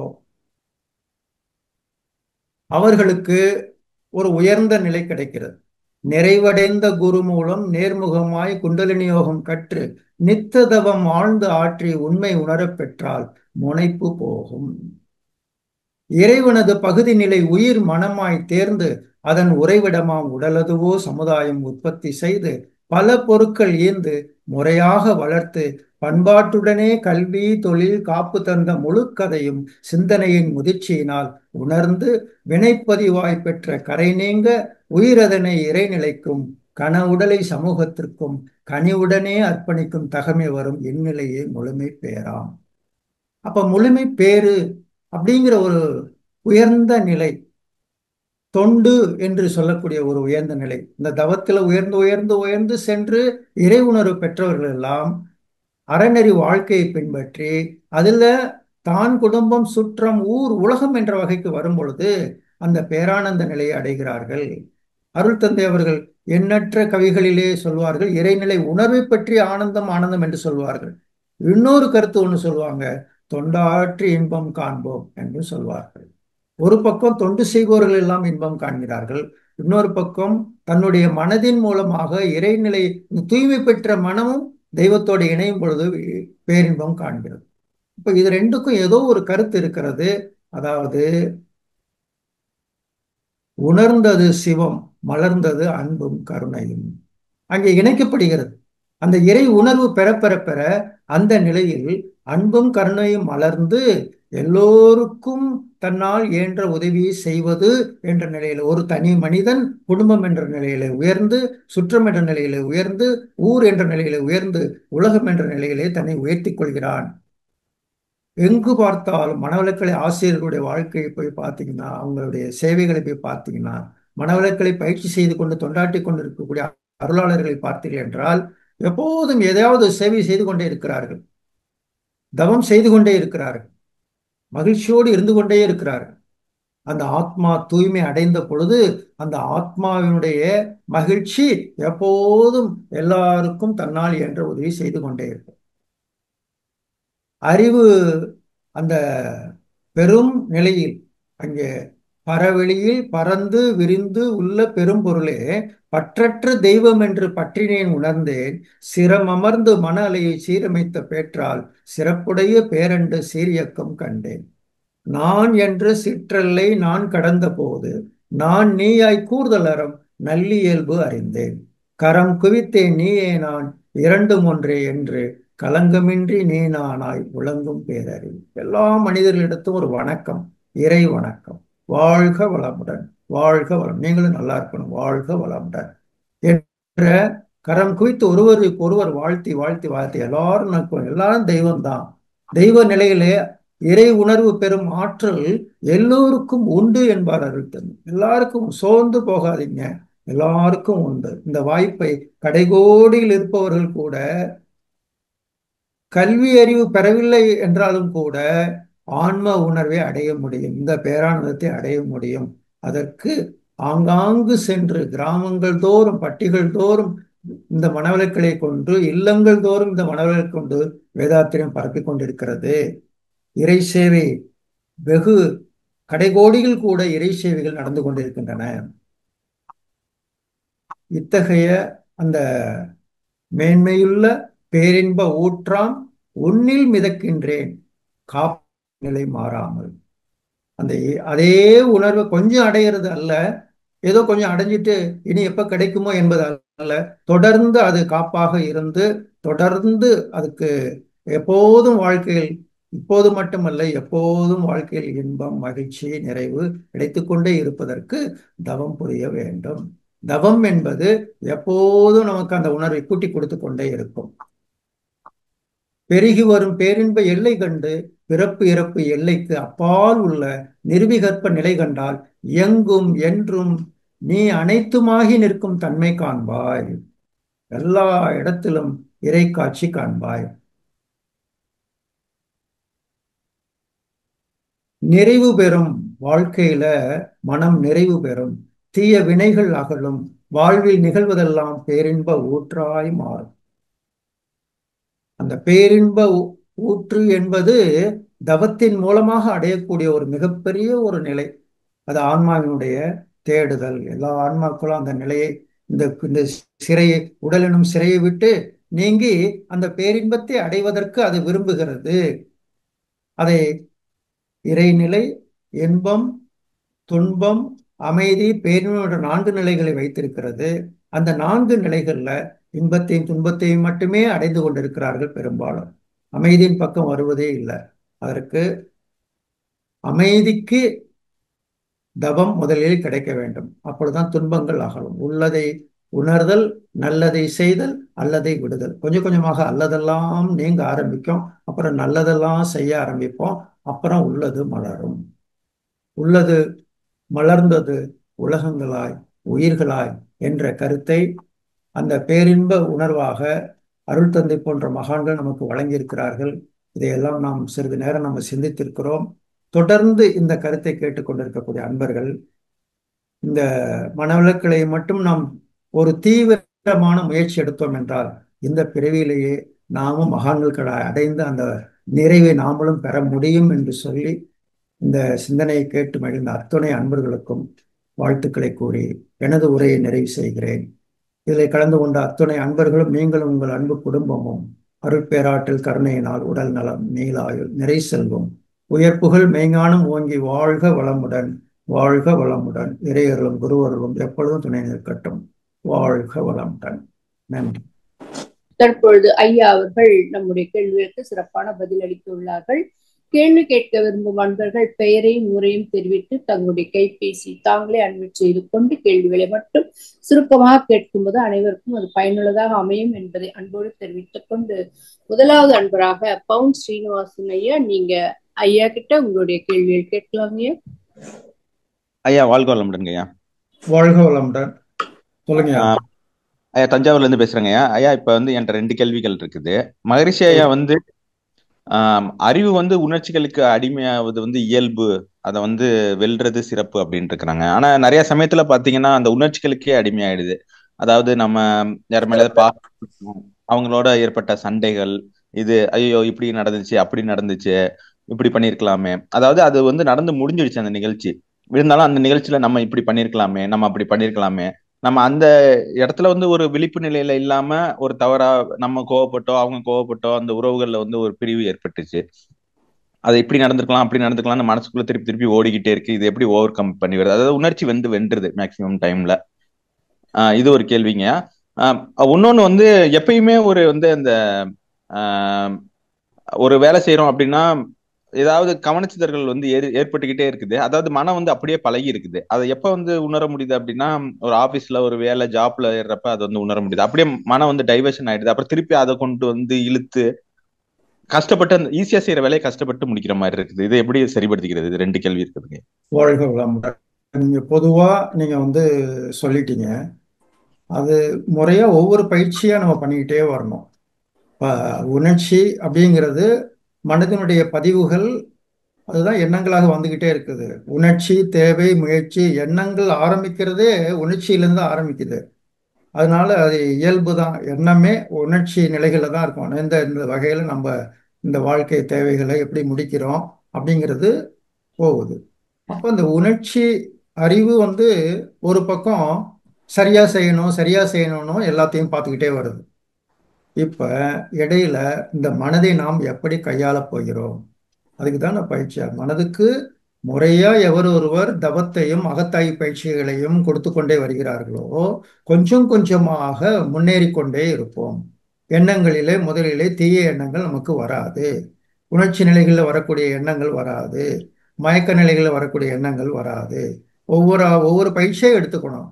ஆசைனா ஆசையை எடுத்துக்கிறது, கவலைனா கவலை எடுத்துக்கிறது, கோபம்னா கோபத்தை எடுத்துக்கிறது. அப்படி வாழ்க்கை பிரச்சனைகளை இந்த மனம் கண்காணித்து ஒவ்வொரு நாளும் அதை களை எடுத்துக்கிட்டே இருக்கணும். எப்படி ஒவ்வொரு நாளும் தவம் பண்றோமோ அதே போல ஒவ்வொரு நாளும் நாம் சிறிது நேரம் உட்காந்து இன்றைக்கு எந்தெந்த எண்ணங்கள் எல்லாம் எனக்கு வாழ்க்கையில் சிக்கல்களை ஏற்படுத்தியது, இது தேவையா தேவையில்லையா, இது எதனால் வந்தது, என்னுடைய தவறா அவர்களுடைய தவறா, இப்ப நானே தான் அடிக்கடி உணர்ச்சி வசப்பட்டு விடுகிறேன், நானே தான் விழிப்பு நிலையை அடைந்து நானே தான் தவறி விட்டேன் என்று உணர்கிறேன். அப்படிங்கிற பட்சத்துல அந்த நான் தான், அந்த அறிவு தான் சில சங்கல்பங்களை எடுத்துக்கொள்ள வேண்டும். இனி இந்த தவறு செய்யாமல் விழிப்பு நிலையில் இருப்பேன் என்று அந்த விழிப்பு நிலையோடு ஒரு நாளை வாழ பழகணும். கொஞ்சம் காலையிலேயே அந்த சங்கல்பத்தை எடுத்துக்கொண்டு இந்த சங்கல்பத்தோடு இன்றைய நாளை நான் விழிப்பு நிலையில் நேற்று போல இல்லாமல் விழிப்பு நிலையில் இருப்பேன். இவ்வாறு தான் கொஞ்சம் கொஞ்சமாக தான் நம்ம அதை சரி பண்ணிக்கிட்டே வரணும். அதை அடக்க நினைத்தால் அது மீண்டும் மீண்டும் வந்து கொண்டே இருக்க வேண்டும். அதை ஆராய்ந்து சரி செய்ய வேண்டும். இது முதல் கேள்விக்கு. இதேதான் கவனச்சிதறல்கள் எல்லாம் அந்த மனதினுடைய அலைச்சல் வேகத்தில் எந்த ஃப்ரீக்குவன்சியில மனம் இருக்கிறதோ அந்த ஃப்ரீக்குவன்சியில கவனச்சிதறல்கள் ஏற்படுகின்றன. அது அமைதியான ஃப்ரீக்குவன்சில இருந்ததுன்னா அந்த கவனச்சிதறல்களே இருக்காது. அப்ப அடிக்கடி அமைதி நிலையிலே வைத்து வைத்து ஆழ்ந்து ஆழ்ந்து நாம் தவம் செய்து பழகிட்டே வரும்பொழுது அந்த ஃப்ரீக்குவன்சி இயல்பாகிவிடும். அப்ப கவனச்சிதறல்களுக்கு உண்டான மன அலைச்சல் வேகம் குறையும். அவ்வாறு நம்ம இந்த மாதிரி தான் நம்ம கொஞ்சம் கொஞ்சமாக தான் ஒவ்வொரு எண்ணமாக எடுத்துக்கொண்டு ஒவ்வொரு சிக்கல்களையும் எழுதி எழுதி பார்த்து அதை சரி செய்ய வேண்டும் என்று அன்போடு கேட்டுக்கொள்கிறேன். வாழ்க வளம். ஐயா ஐயா இது கேட்டேங்க. அதாவது நடந்து முடிஞ்சதை பத்தியே திருப்பி திருப்பி அந்த அதே லூப்ல அந்த எண்ணங்களே வந்து அதாவது நடந்துச்சு முடிஞ்சு தூக்கி போட்டு அடுத்ததுக்கு போக முடியலங்க. அந்த நடந்து முடிஞ்சதே அந்த இது லூப்ல வந்துகிட்டே இருக்குன்னு கேட்டேன். அதுதான் நீங்க அந்த எண்ணத்தை அந்த இன்னும் நீங்க அதையே நினைச்சுக்கிட்டே இருக்கிறோம்.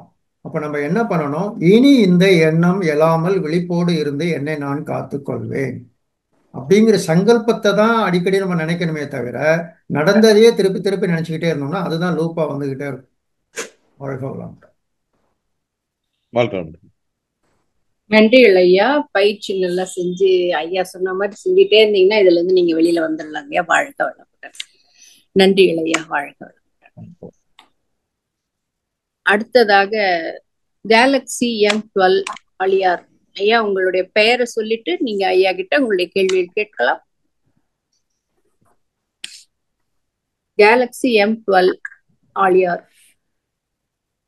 ஓகே, பாப்போம்மா, நீங்க உங்களுடைய கேள்வியை ஐயா கிட்ட கேட்கலாங்கம்மா. வாழ்க வளமுடன்மா. வாழ்க வளம் ஐயா. வாழ்க வளமுடன். நாமக்கல்ல இருந்து பேசுறேங்க ஐயா. ரொம்ப ரொம்ப சிறப்பா இருந்ததுங்க. ஒவ்வொரு முறையும் புது புது கருத்துக்கள் நிறைய சொல்றீங்க. ரொம்ப அருமையா இருந்தது. அதான் இன்னைக்கு நான் ஆரம்பத்திலேயே வந்து உட்காந்துட்டேன் உங்க ஸ்பீச்சுன்னு ஒண்ணு. நிறைய வித்தியாசமா இருக்கு. மகிழ்ச்சி கருத்துக்களோட அழகா இணைச்சு கவிதைகளும் அப்படிதான் அருமையான கவிதைகள் அத்தனையும் ரொம்ப சிறப்பா இருந்ததுங்கய்யா. அப்புறம் சொன்னீங்க நம்ம வந்து எவ்வளவுதான் நம்ம நிறைவா இருந்தா கூட நல்லா இருக்கிறோமானா நல்லா இருக்கிறோம்னு யாருமே சொல்றதே இல்லை. நீங்க பாருங்க, அது ரொம்ப அருமையா இருந்தது. அப்படிதான் போயிட்டு இருக்குது. எவ்வளவு இருந்தாலும் மனசுல ஒரு நிறைவு இல்லாமே இருந்துட்டு இருக்காங்க. ஆனா நம்ம மனவளக்கலையை எடுத்தவங்க, அதுவும் நிறைவா எடுத்திருந்தோம் அப்படின்னா நல்லா சொல்ல முடியுதுங்க. நல்லா இருக்கிறேன்னு சொல்லுவோம். எது இருந்தாலும் நம்ம ஏற்றுக்கொண்டு அதை பக்குவமா நம்ம அதை ஏற்றுக்க முடியுது. அதனால எல்லா இதுலையும் நம்ம நல்லா இருக்கிறேன் நிறைவா இருக்கிறேன்னு எல்லாத்தையும் சொல்லுவீங்க. அது ரொம்ப அருமையா இருந்தது நீங்க சொன்னது. அதே போல நீங்க சொன்னீங்க அது அந்த காலத்துல வந்து குருகுல கல்வி இருந்ததுன்னு தெரியும். நம்ம குடும்பம் நல்லா இருக்கிறதுக்காகவும் எதுக்கு நீங்க சொன்னீங்கயா, அது நல்லா இருக்கிறதுக்காக அனுப்புவாங்களா ஸ்கூலுக்கு குருகுல கல்வி? அந்த மாதிரி ஒரு இது இருந்திருக்குது. ஒரு சில குடும்பங்கள்ல 10 குழந்தைங்க இருக்காங்கன்னா ஒரு குழந்தைய வந்து குருவுக்கு அனுப்பிச்சு குருவிட்ட விட்டுருவாங்க. அந்த குரு செய்யற தவமெல்லாம் யாருக்கு வந்து சேரும்? குடும்பத்துக்கு தானே வந்து சேரும். ஆமா ஆமா ஆமாங்க. அது நல்லா இருந்தது. ரொம்ப அருமையா இருந்ததுங்கய்யா. அது போல ரொம்ப சிறப்புங்கய்யா. நன்றிங்கய்யா. நீங்க பேசின இடமும் உங்க பேக்ரவுண்ட் ரொம்ப அற்புதமா இருந்தது. அப்படியே பச்சை பசையர்னு அந்த பூக்கள் எல்லாம் அப்படியே உங்க பேச்சை கேட்டு ஆனந்தமா ஆடிட்டு இருக்கிற மாதிரியே இருந்ததுங்க. ரொம்ப நல்லா இருந்தது. நன்றி, வாழ்த்துக்கள். வாழ்க வளமுங்க. உஷாமாவை கேட்டதாக சொல்லுங்கய்யா. வாழ்க வளம். நன்றிகளம்மா. வாழ்க வளம். அடுத்ததாக கேலக்ஸி M12 வந்துட்டீங்களா தெரியல. உமையாளம்மா எக்கோ கேட்டுட்டு இருக்கு. அம்மா உமையாளம்மா, நீங்க ஐயா கிட்ட உங்களுடைய கேள்வி கேட்கலாங்கம்மா. ஆமா ஆமா, நம்ம வாய்ப்புக்கு நன்றிம்மா. வாழ்க வளமுடன்மா ஐயா. வாழ்க வளமுடன் ஐயா. வாழ்க வளமுடன் ஐயா. இன்ப ஊற்று பேரின்பம் அப்படின்னு சொன்னீங்கல்லங்க, அது மட்டும் கேட்கணும். இன்பம்ங்கிறது பொதுவா உடல் சார்ந்த இன்பங்களை நம்ம சொல்றோம், அந்த வார்த்தையை பயன்படுத்துறோம். அதாவது துன்பம் நீங்கும் பொழுது வரக்கூடிய உணர்ச்சிக்கு இன்பம். பேரின்பம் என்பது ஆன்மா தன் மூலத்தோடு இணைந்து இருக்கும் பொழுது அல்லது அந்த தத்துவ தெளிவு அந்த அறிவு அடையும் பொழுது ஏற்படக்கூடிய ஒரு உணர்வு அல்லது நம்மளோடு யாராவது ஒருத்தர் தெய்வீகத்தை உணர்ந்தவர்கள் நம்மோடு பேசிக்கொண்டிருக்கிறார்கள், அப்பொழுது கூட நமக்கு அந்த உணர்வுலாம் கிடைக்கும். ஒரு குரு பக்கத்துல போய் உட்கார்ந்தோம்னாவே நமக்கு இனம் புரியாத உணர்வுலாம் கிடைக்கும். அதெல்லாம் இந்த இன்பம், சாதாரண இன்பம்லாம் கிடையாது, அதுக்கு மேலான உணர்வு நிலை. அதே தவத்துல அந்த ஆன்மா வந்து ஒரு நிறைவு அடையுது. அந்த ஆன்மாவுக்கு ஒரு உண்மையான ஒரு உணர்வு கிடைக்கும், ஆன்ம உணர்வுன்னு சொல்லுவாங்க. அந்த ஆன்ம உணர்வு தான் பேரின்ப உணர்வு என்பது. சிறப்புங்க, நன்றிங்க ஐயா, மகிழ்ச்சிங்க ஐயா. வாழ்க வளமுடன் ஐயா. அம்மா வாழ்க வளமுடன்மா. நன்றிகளம்மா, வாழ்க வளமுடன்.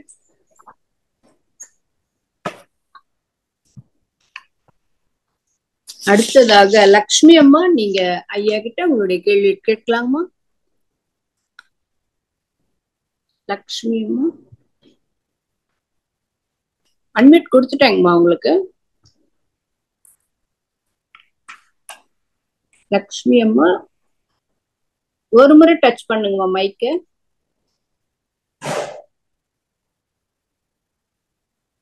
உங்களுக்கு ஏதோ அன்மியூட் ஆகல போல. லக்ஷ்மி அம்மா நீங்க மைக்க ஒரு முறை டச் பண்ணுங்க. நான் அன்மியூட் கொடுத்தாச்சு உங்களுக்கு. கேலக்ஸி M12 இருக்கீங்களா? உங்களுக்கு அன்மியூட் கொடுத்துட்றேன், நீங்க பேசலாங்கய்யா.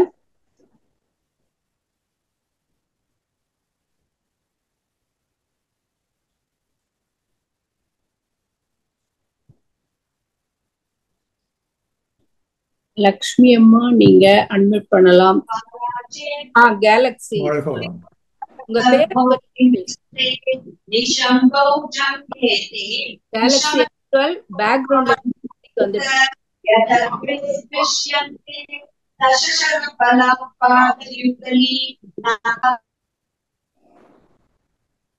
லக்ஷ்மி அம்மா நீங்க பேசலாம்.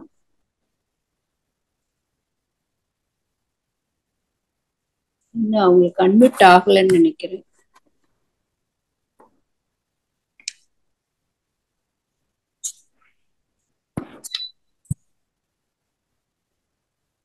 லக்ஷ்மி அம்மா நீங்க பேசலாங்கம்மா.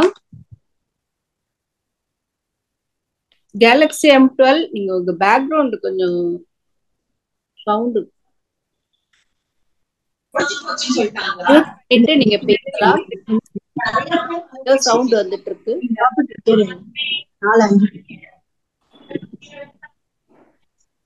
கேலக்ஸி M12 பேக்ரவுண்ட்ல ஏதோ மியூசிக் வந்துட்டு இருக்குங்கம்மா, அதை மியூட் பண்ணிட்டு நீங்க ஐயா கிட்ட உங்களுடைய கேள்வி எடுத்துக்கலாமா?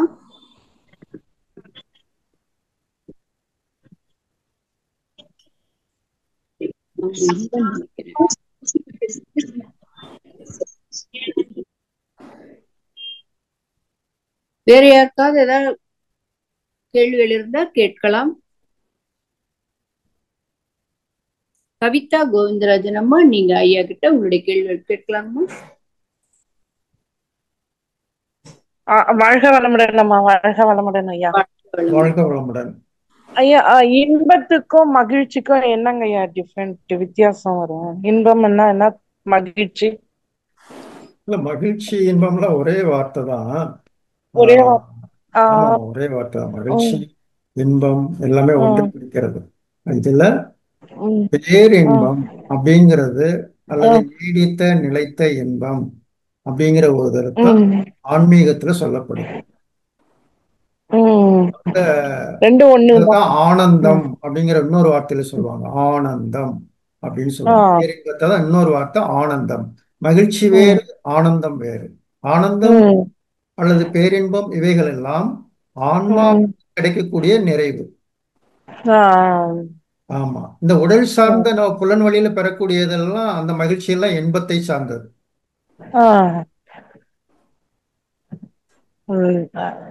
நன்றிங்கய்யா. வாழ்க வளமுடன் ஐயா. வாழ்க வளமுடன் அம்மா. வாழ்க வளமுடன்மா. மிக்க நன்றிகள் அம்மா. வாழ்க வளமுடன்.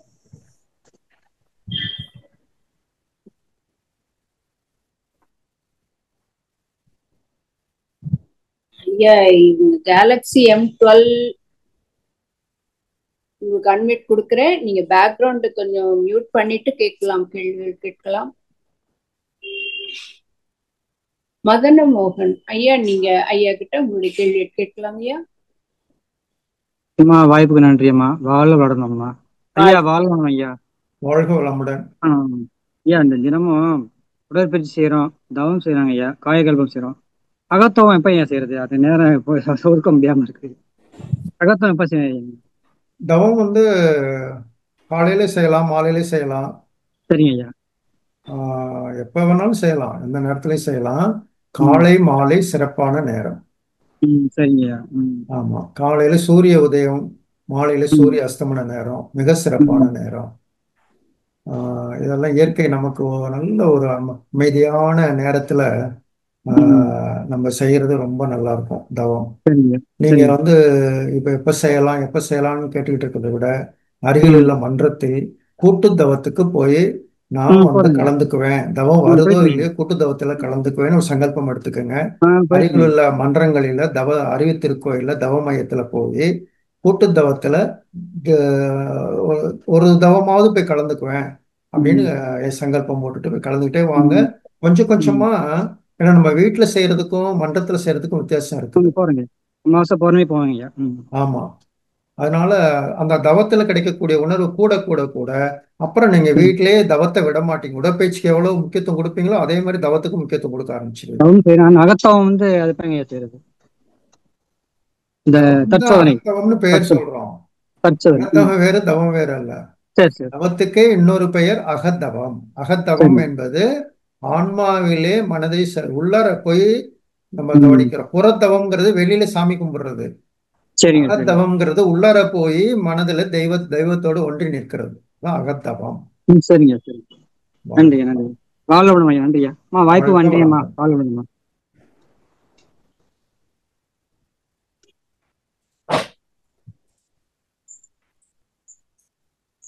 நன்றிகள் ஐயா. வாழ்க வளமுடன். அடுத்ததாக யாராவது கேள்வி இருந்தா, உங்களுடைய வேற ஏதாவது டவுட் இருந்தா கூட கேட்கலாம் ஐயா கிட்ட.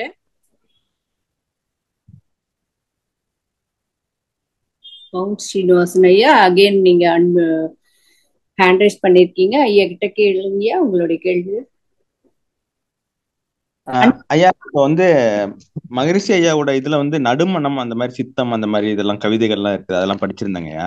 இப்ப அந்த நடுமணத்துல வந்து பதிவுகள் வந்து அதிகப்படியான பதிவுகள் இருக்கு. அதாவது நான் மன்றத்துக்கு வரத்துக்கு முன்னாடியில இருந்து அந்த பதிவுகள் வந்து அதிகப்படியான பதிவுகள், இந்த சோசியல் மீடியா, படம், சினிமா, தேவையில்லாத பதிவுகள்லாம் நிறைய பதிவுகள் இருக்குதுங்க. அது வந்து அப்பப்ப அந்த பதிவுகள் வந்து எடுத்துக்காட்டி நமக்கு வந்து ஒரு மன இதை வந்து கொடுக்குது. ஃபார் எக்ஸாம்பிள், ஒரு லஞ்சுக்கு வந்து நம்ம ஒரு இட்லியை பார்த்தோம்னா, என்னடா இது இட்லி இருக்குது, அவர் என்ன எப்படி சொல்லிட்டாரு, அவர் ஏன் என்கிட்ட பேசல, அவர் ஏன் எனக்கு வாட்ஸ்அப் பண்ணல அப்படின்ட்டு தேவையில்லாத பதிவுகளை வந்து எடுத்து காட்டிட்டு இருக்குதுங்க. இந்த பதிவுகளை எப்படி வந்து சீக்கிரமா வந்து நல்லதா மாத்திக்கலாம், எவ்வளவு இன்னும் நல்லா முயற்சி பண்ணா எவ்வளவு நாள்ல அந்த பதிவுகள் எல்லாம் மாறுங்கய்யா? அதுக்கு ஏதாவது வழிகள் சொல்ல முடியும்? எண்ணம் எழும்பொழுதே காரணம் கண்டிடு, எண்ணம் முடித்தால் எழும்பிலவை யூகி.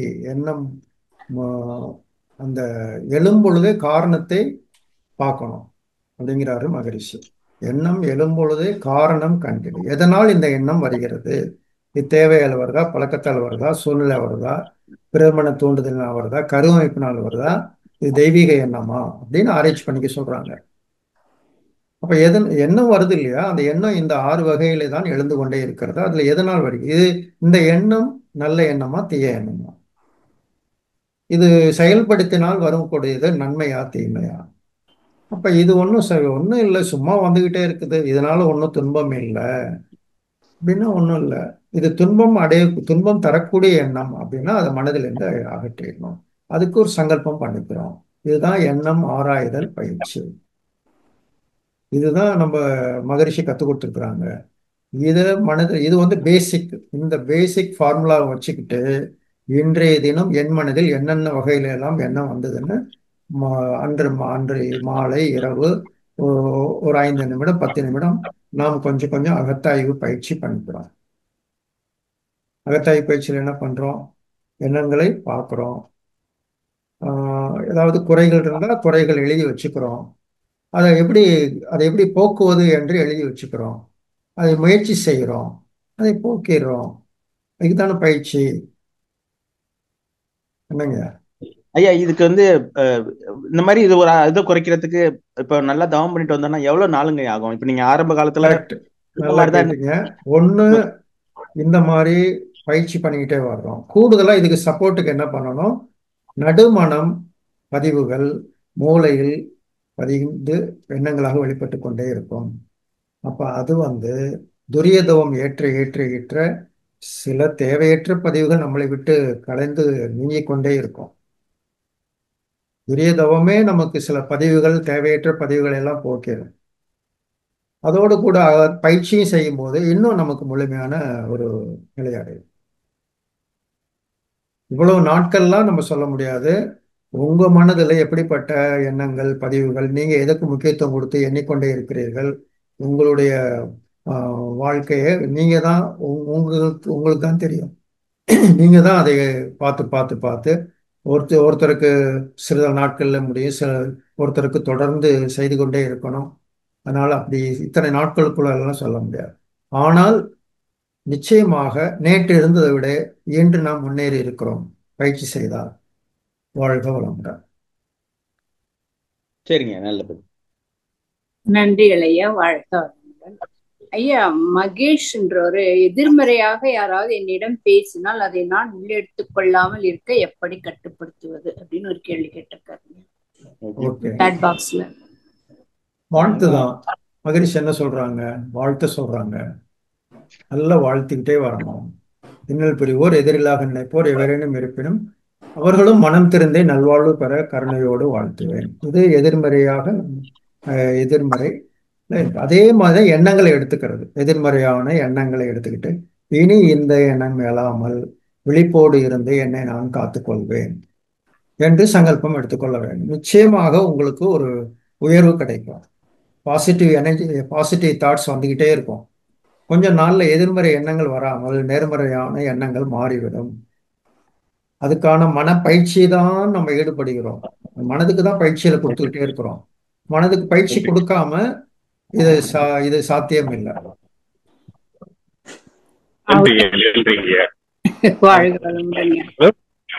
இன்னும் வேற ஏதாவது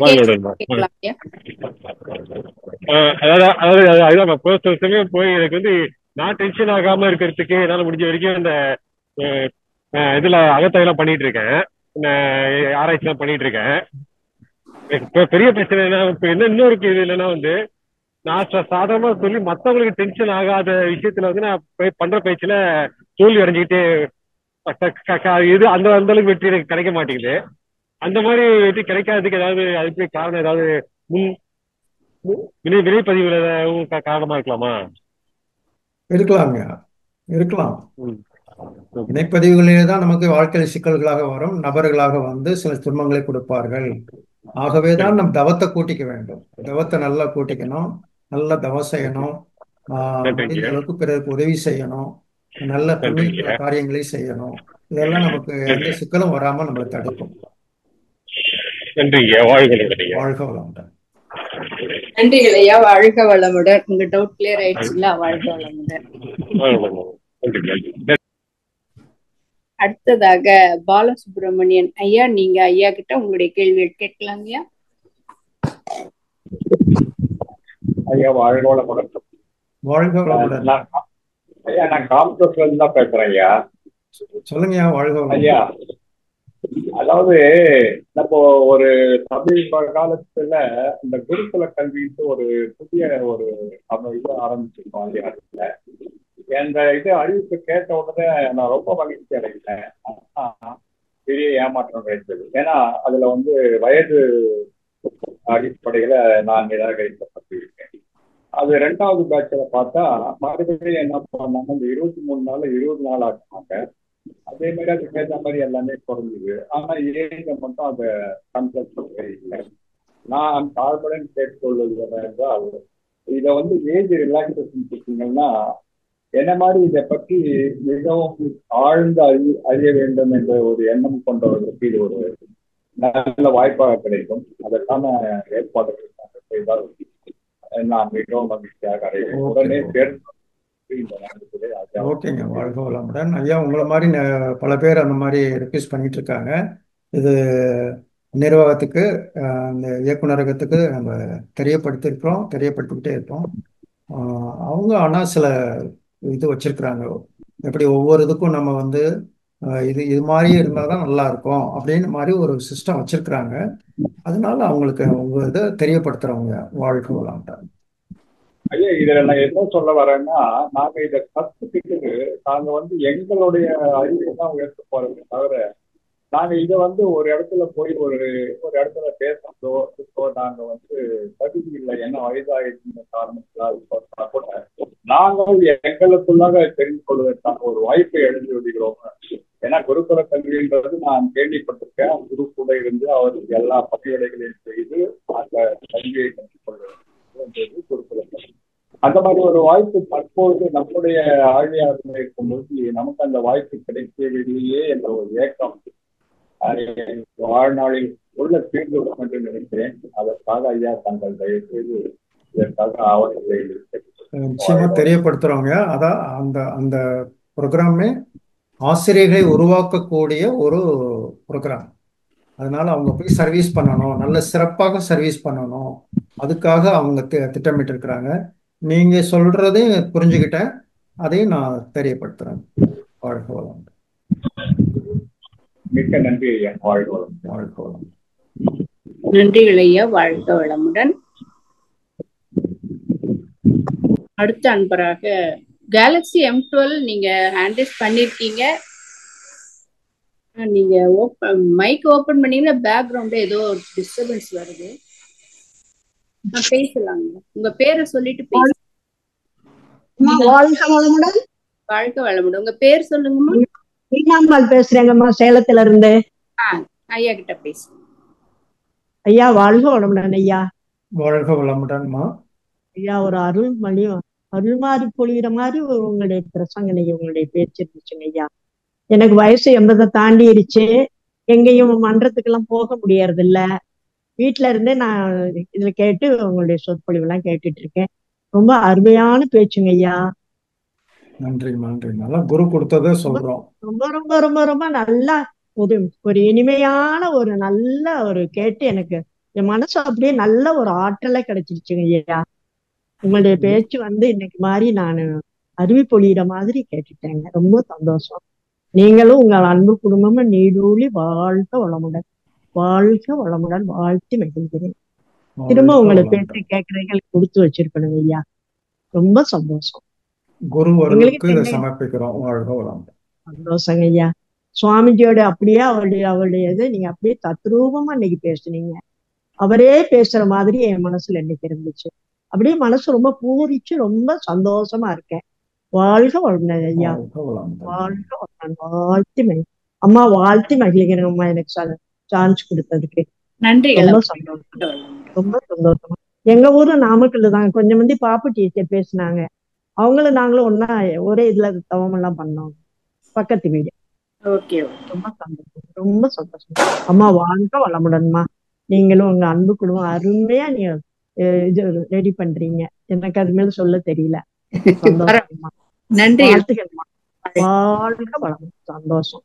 அருள் பேராற்றல் கருணையினால் நீலாயில் இறை செல்லும் உயர்ப்புகள் மெஞ்ஞானம் பெற்று நீங்க அனைவரும் நமது அன்பு குடும்பங்கள் அனைவரும் சுவாமிஜி அருளால நீடூழி வாழ்வோம், வாழ்ந்து வாழ சொல்லி வாழ்த்துக்கிறேன். சந்தோஷம். வாழ்த்துகள். வாழ்க. நன்றிகள் அம்மா. 80 வயசு அம்மா எங்களை வாழ்த்துறீங்கன்ற போது எங்களுக்கு ரொம்ப சந்தோஷங்கம்மா.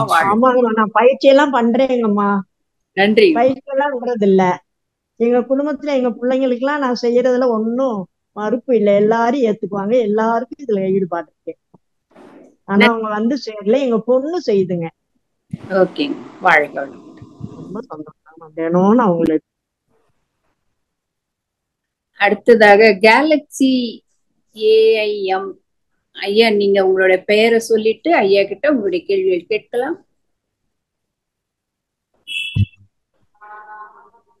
உங்க பெயர் ஹலோ சொல்லுங்கம்மா. உங்க பேர் சொல்லுங்கம்மா. எனக்கு இணைப்பு கொடுத்ததுக்கு ரொம்ப மகிழ்ச்சி அம்மா. கள்ளக்குறிச்சி மாவட்டம் தியாகதுர்கத்துல இருந்து வசந்தா நான் பேசுறேன். வசந்தா ரங்கநாதன். ஐயா கிட்ட உங்களுடைய கேள்வி தான் முன்னெல்லாம் வரும். இது எப்படியோ மாறி கேலக்ஸி உள்ளார வந்திருக்கு. என் நம்பர் என்னன்னு தெரியல. பரவாயில்லைம்மா, கேள்வி கேளுங்க, பரவாயில்ல. ஐயாவுக்கு ரொம்ப நன்றிங்க ஐயா.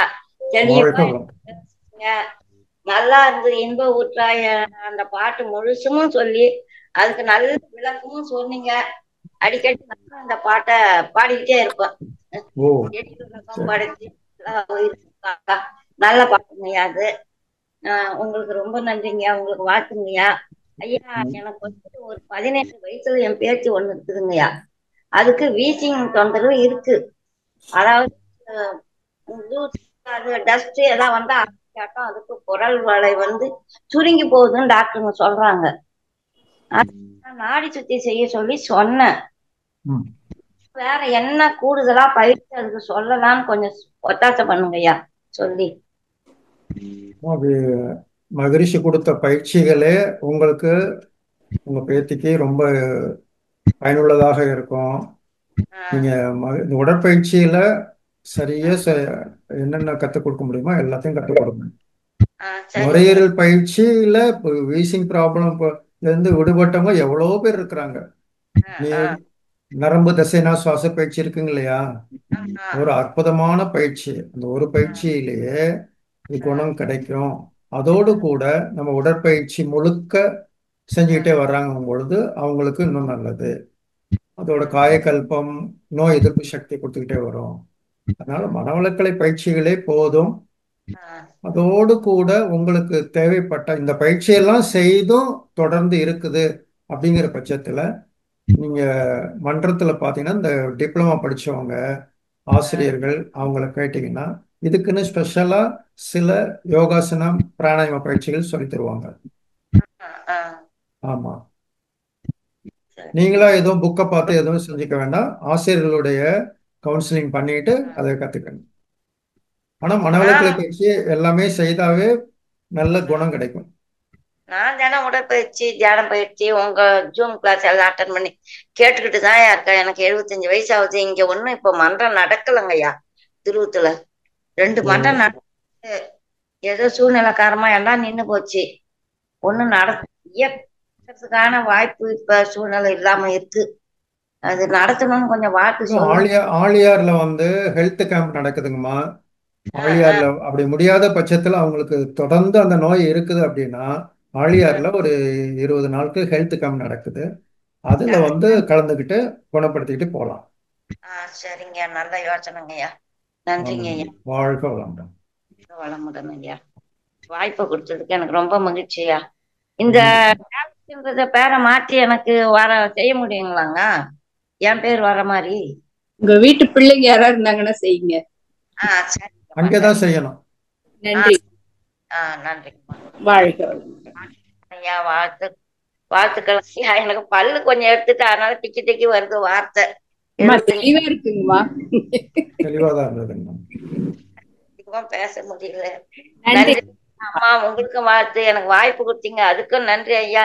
நீங்களும் உங்கள் குடும்பமும் அருள் பேராற்றினும் கருணையினாலும் மகிழ்ச்சியின் அருளாலும் இந்த தொண்டு உள்ள உங்களுக்கு என்ன இருக்குமோ அருள் பேராற்றல் சீரும் சிறப்புமா நல்ல வாழ்க்கையோட நீங்க இரையாற்றல் துணையோட நல்ல உடல்நலத்தோட நீலாயோட நிறைச்செல்வத்தோட இந்த மெய்ஞானத்தை எல்லாத்துக்கும் உணர்த்துறீங்க. அது நீடிச்சு இருக்கணும். உங்களுக்கு இரையாற்றல் துணை புரியணும் ஐயா. வாழ்க வளம். நன்றிகள் அம்மா. வாழ்க வளமுடன் ஐயா. இன்னைக்கு நிறைய வாழ்த்து வந்துட்டு இருக்கு. ஓகே, வாழ்க வளமுடன். அடுத்ததாக ராம் ஐயா, நீங்க ஐயா கிட்ட உங்களுடைய கேள்விகள் கேட்கலாங்க ஐயா. வாழ்க வளமுடன். வாழ்க வளம். ஐயா, இப்ப வந்து நீங்க சொன்னீங்களேங்க மனத்தை வந்து இன்னும் நல்லா இது பண்றதுக்கு துரியாதீதம் தவம் பண்ணா நல்லா இருக்குங்களா? துரியாதீதம் தவம் வந்து பண்ணா சீக்கிரமா அந்த மனதை வந்து அந்த நீங்க சொல்ற அந்த பேரின்பத்தை அடையறதுக்கு வந்து துரியாதீத தவம் மஸ்ட்டுங்களா? துரியாதீத தவம் தான் சிறப்பான தவம். இந்த தவத்தை தான் கத்துக்கிறதுக்காக தான் நம்ம ஒவ்வொன்றா கத்துக்கிட்டே வர்றோம். அதுதான் அதை கத்துக்கிட்ட பிறகு அதை விட உயர்ந்த ஒரு இது ஒன்றும் கிடையாது. அதனால துரியாதீத தவத்திலே எல்லாமே அடக்கம். அந்த மன அமைதி நிலைக்கு போறதுக்கு. மற்றபடி மற்ற தவங்கள் எல்லாம் ஒவ்வொரு சிறப்பான நன்மைகளை கொடுக்கும். அதனால நீங்க ஆழ்ந்து அந்த மனதில் இருக்கக்கூடிய எல்லாத்தையும் கழிக்கணும்னா துரியாயுதமும் ஆழ்ந்து ஆழ்ந்து செஞ்சுக்கிட்டே வரணும்.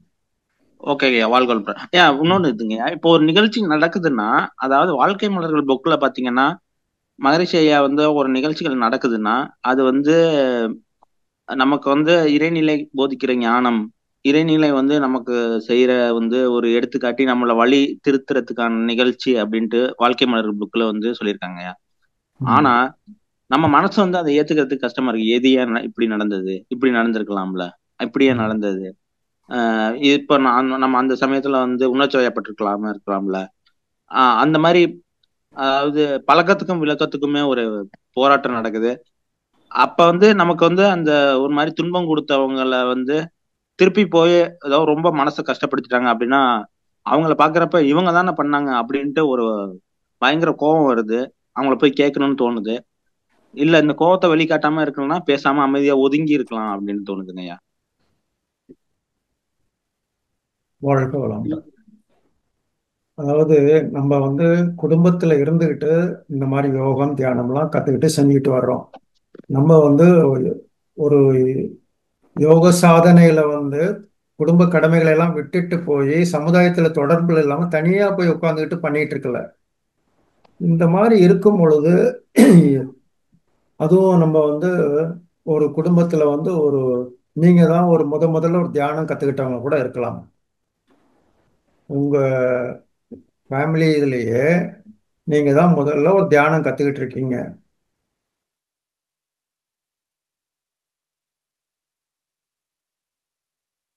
இருக்கு. இதுல உணர்ச்சி நிலை தான் பெரும்பாலும் இருக்கும். இதுல இருந்து மீறி வர்றதுக்கு உலகத்துல இருக்கக்கூடிய எண்ணற்ற யோக மார்க்கங்களில இதை விட எளிமையான மார்க்கம் எதுவும் கிடையாது. அதுவே நமக்கு கையில கிடைச்சிருக்கு. இதை வச்சுக்கிட்டு நம்ம சரி பண்ண முடியலன்னு சொல்லவே கூடாது. நம்மளால முடியும். தொடர்ந்து மனவளக்கலை பயிற்சிகளை செய்துக்கிட்டே வந்தோம்னா இந்த சிக்கல்களை சரி செய்து கொள்ளலாம். தேர்ந்த மனவளக்கலை ஆசிரியர்களை நல்ல தொடர்புல இருங்க. அவங்களுடைய கைடன்ஸ்ல நீங்க குறுகிய நாட்களிலேயே நல்ல இதை சரி பண்ணிடலாம். அருகில் உள்ள மன்ற தொடர்பு, நல்ல மனவளக்கலை தேர்ந்த ஆசிரியர்கள் பக்கத்தில் அவங்களுடைய கைடன்ஸு, நீங்க ஆழ்ந்து பயிற்சி செய்யறது, விடாமுயற்சி, சோர்வு இல்லாம இருக்கணும், தன்னம்பிக்கையோடு செய்யணும். நிச்சயமா உங்க முயற்சி வெற்றி பெறும். வாழ்க வளமுடன். வாழ்க வளமுடன். நன்றிகள் ஐயா. வாழ்க வளம். அடுத்ததாக இறுதி அன்பராக ஜெயலட்சுமி அம்மா, நீங்க ஐயா கிட்ட உங்களுடைய கேள்வி கேட்கலாமா? அம்மா வாழ்க வளமுடன்மா.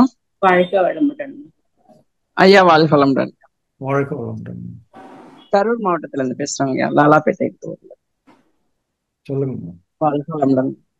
ஐயா, முன்னாடி வந்த அன்பர்கள்லாம் இப்ப மன்றத்துக்கு அதிகம் வர மாட்டேங்கிறாங்க. செஞ்சுட்டு கத்துட்டு போயிட்டாங்க.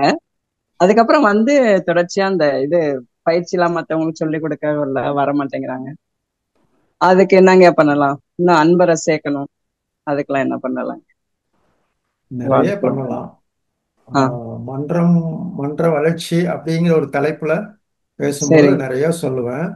கேள்வியா கேட்கும் போது நீங்க பதில் வந்து சுருக்கமா சொல்றேன். மன்றத்தை நீங்க நடத்திட்டு இருக்கீங்களா? மன்ற பொறுப்பாசிரியர். சரிங்கம்மா. இப்ப நீங்க நல்ல கூட்டு தவத்தை தொடர்ந்து செஞ்சுக்கிட்டே வரணும். ஒருத்தர் வந்தாலும் 2 பேர் வந்தாலும் தவம் செஞ்சுக்கிட்டே வரணும். ஆமா. மற்றபடி ஆசிரியர்களுக்குன்னு சிறப்பான பயிற்சிகளை நடத்தணும். ஆசிரியர்களுக்கு வந்து நல்லா கூப்பிட்டு அவங்கள பயிற்சி செய்ய வைக்கிறது, அந்த மாதிரி ஒரு சிறப்பு பயிற்சிகள் எல்லாம் ஆசிரியர்களுக்குன்னு தனியா மாசத்துல ஒரு பயிற்சியாவது போட்டு அவங்க எல்லாம் வந்து தொடர்ந்து கத்துக்கிட்டவங்களாம் வந்து கலந்துக்கிற மாதிரி தத்துவ விளக்கங்கள், மௌன நோன்பு, கேள்வி பதில் நிகழ்ச்சிகள் மாதிரி சில அவங்களெல்லாம் வந்து கலந்துக்கிற மாதிரி அடிக்கடி சில பயிற்சிகளை நடத்திக்கிட்டே இருக்கணும். சில நிகழ்ச்சிகளை நடத்திக்கிட்டே இருக்கணும். ஆமா. ஏதாவது ஒன்று அவங்க வரவழைச்சு அவங்கள வந்து கொடுக்குற மாதிரி பிளான் பண்ணிக்கிட்டே இருக்கணும். சரி சரிங்க. இல்ல வினைப்பதிவு, அவங்களோட வினைப்பதிவு தான் வரவிடாதுங்களா, எப்படிங்க அது? அது தனிப்பட்ட, அது சில பேருக்கு அந்த மாதிரி இருக்கும். ஒரு குடும்ப கடமை திடீர்னு அவங்களுக்கு நிறைய கடமைகள்லாம் வந்துடும், கடமைகள். அதனால ஆமா. சில பேர் வராம இருப்பாங்க. மற்றபடி இத புரிஞ்சிக்காம இருக்கிறாங்க, இதுல இன்னும் தெரிஞ்சுக்காம இருக்கு, அதனால வராம இருக்கிறாங்க அப்படிங்கிறவங்கள நல்லா வேதாத்திரியத்தை புரிய வைக்கிறதுக்கு நம்ம மன்றம் சார்பா ஏதாவது பழைய அன்பர்களுக்கு நிகழ்ச்சிகளை நடத்திக்கிட்டே இருக்கணும். சரி சரிங்க. ஓகே ஓகேங்க. வாழ்த்துக்கிட்டே இருங்க, வந்துருவாங்க. வாழ்க வளமுடன்மா, வாய்ப்பு கொடுத்ததுக்கு. வாழ்க வளமுடன்மா, நன்றிகளம்மா, வாழ்க.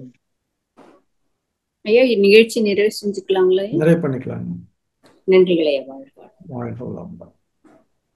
நம் கடமை அறவாழ்வின் நாட்டத்தே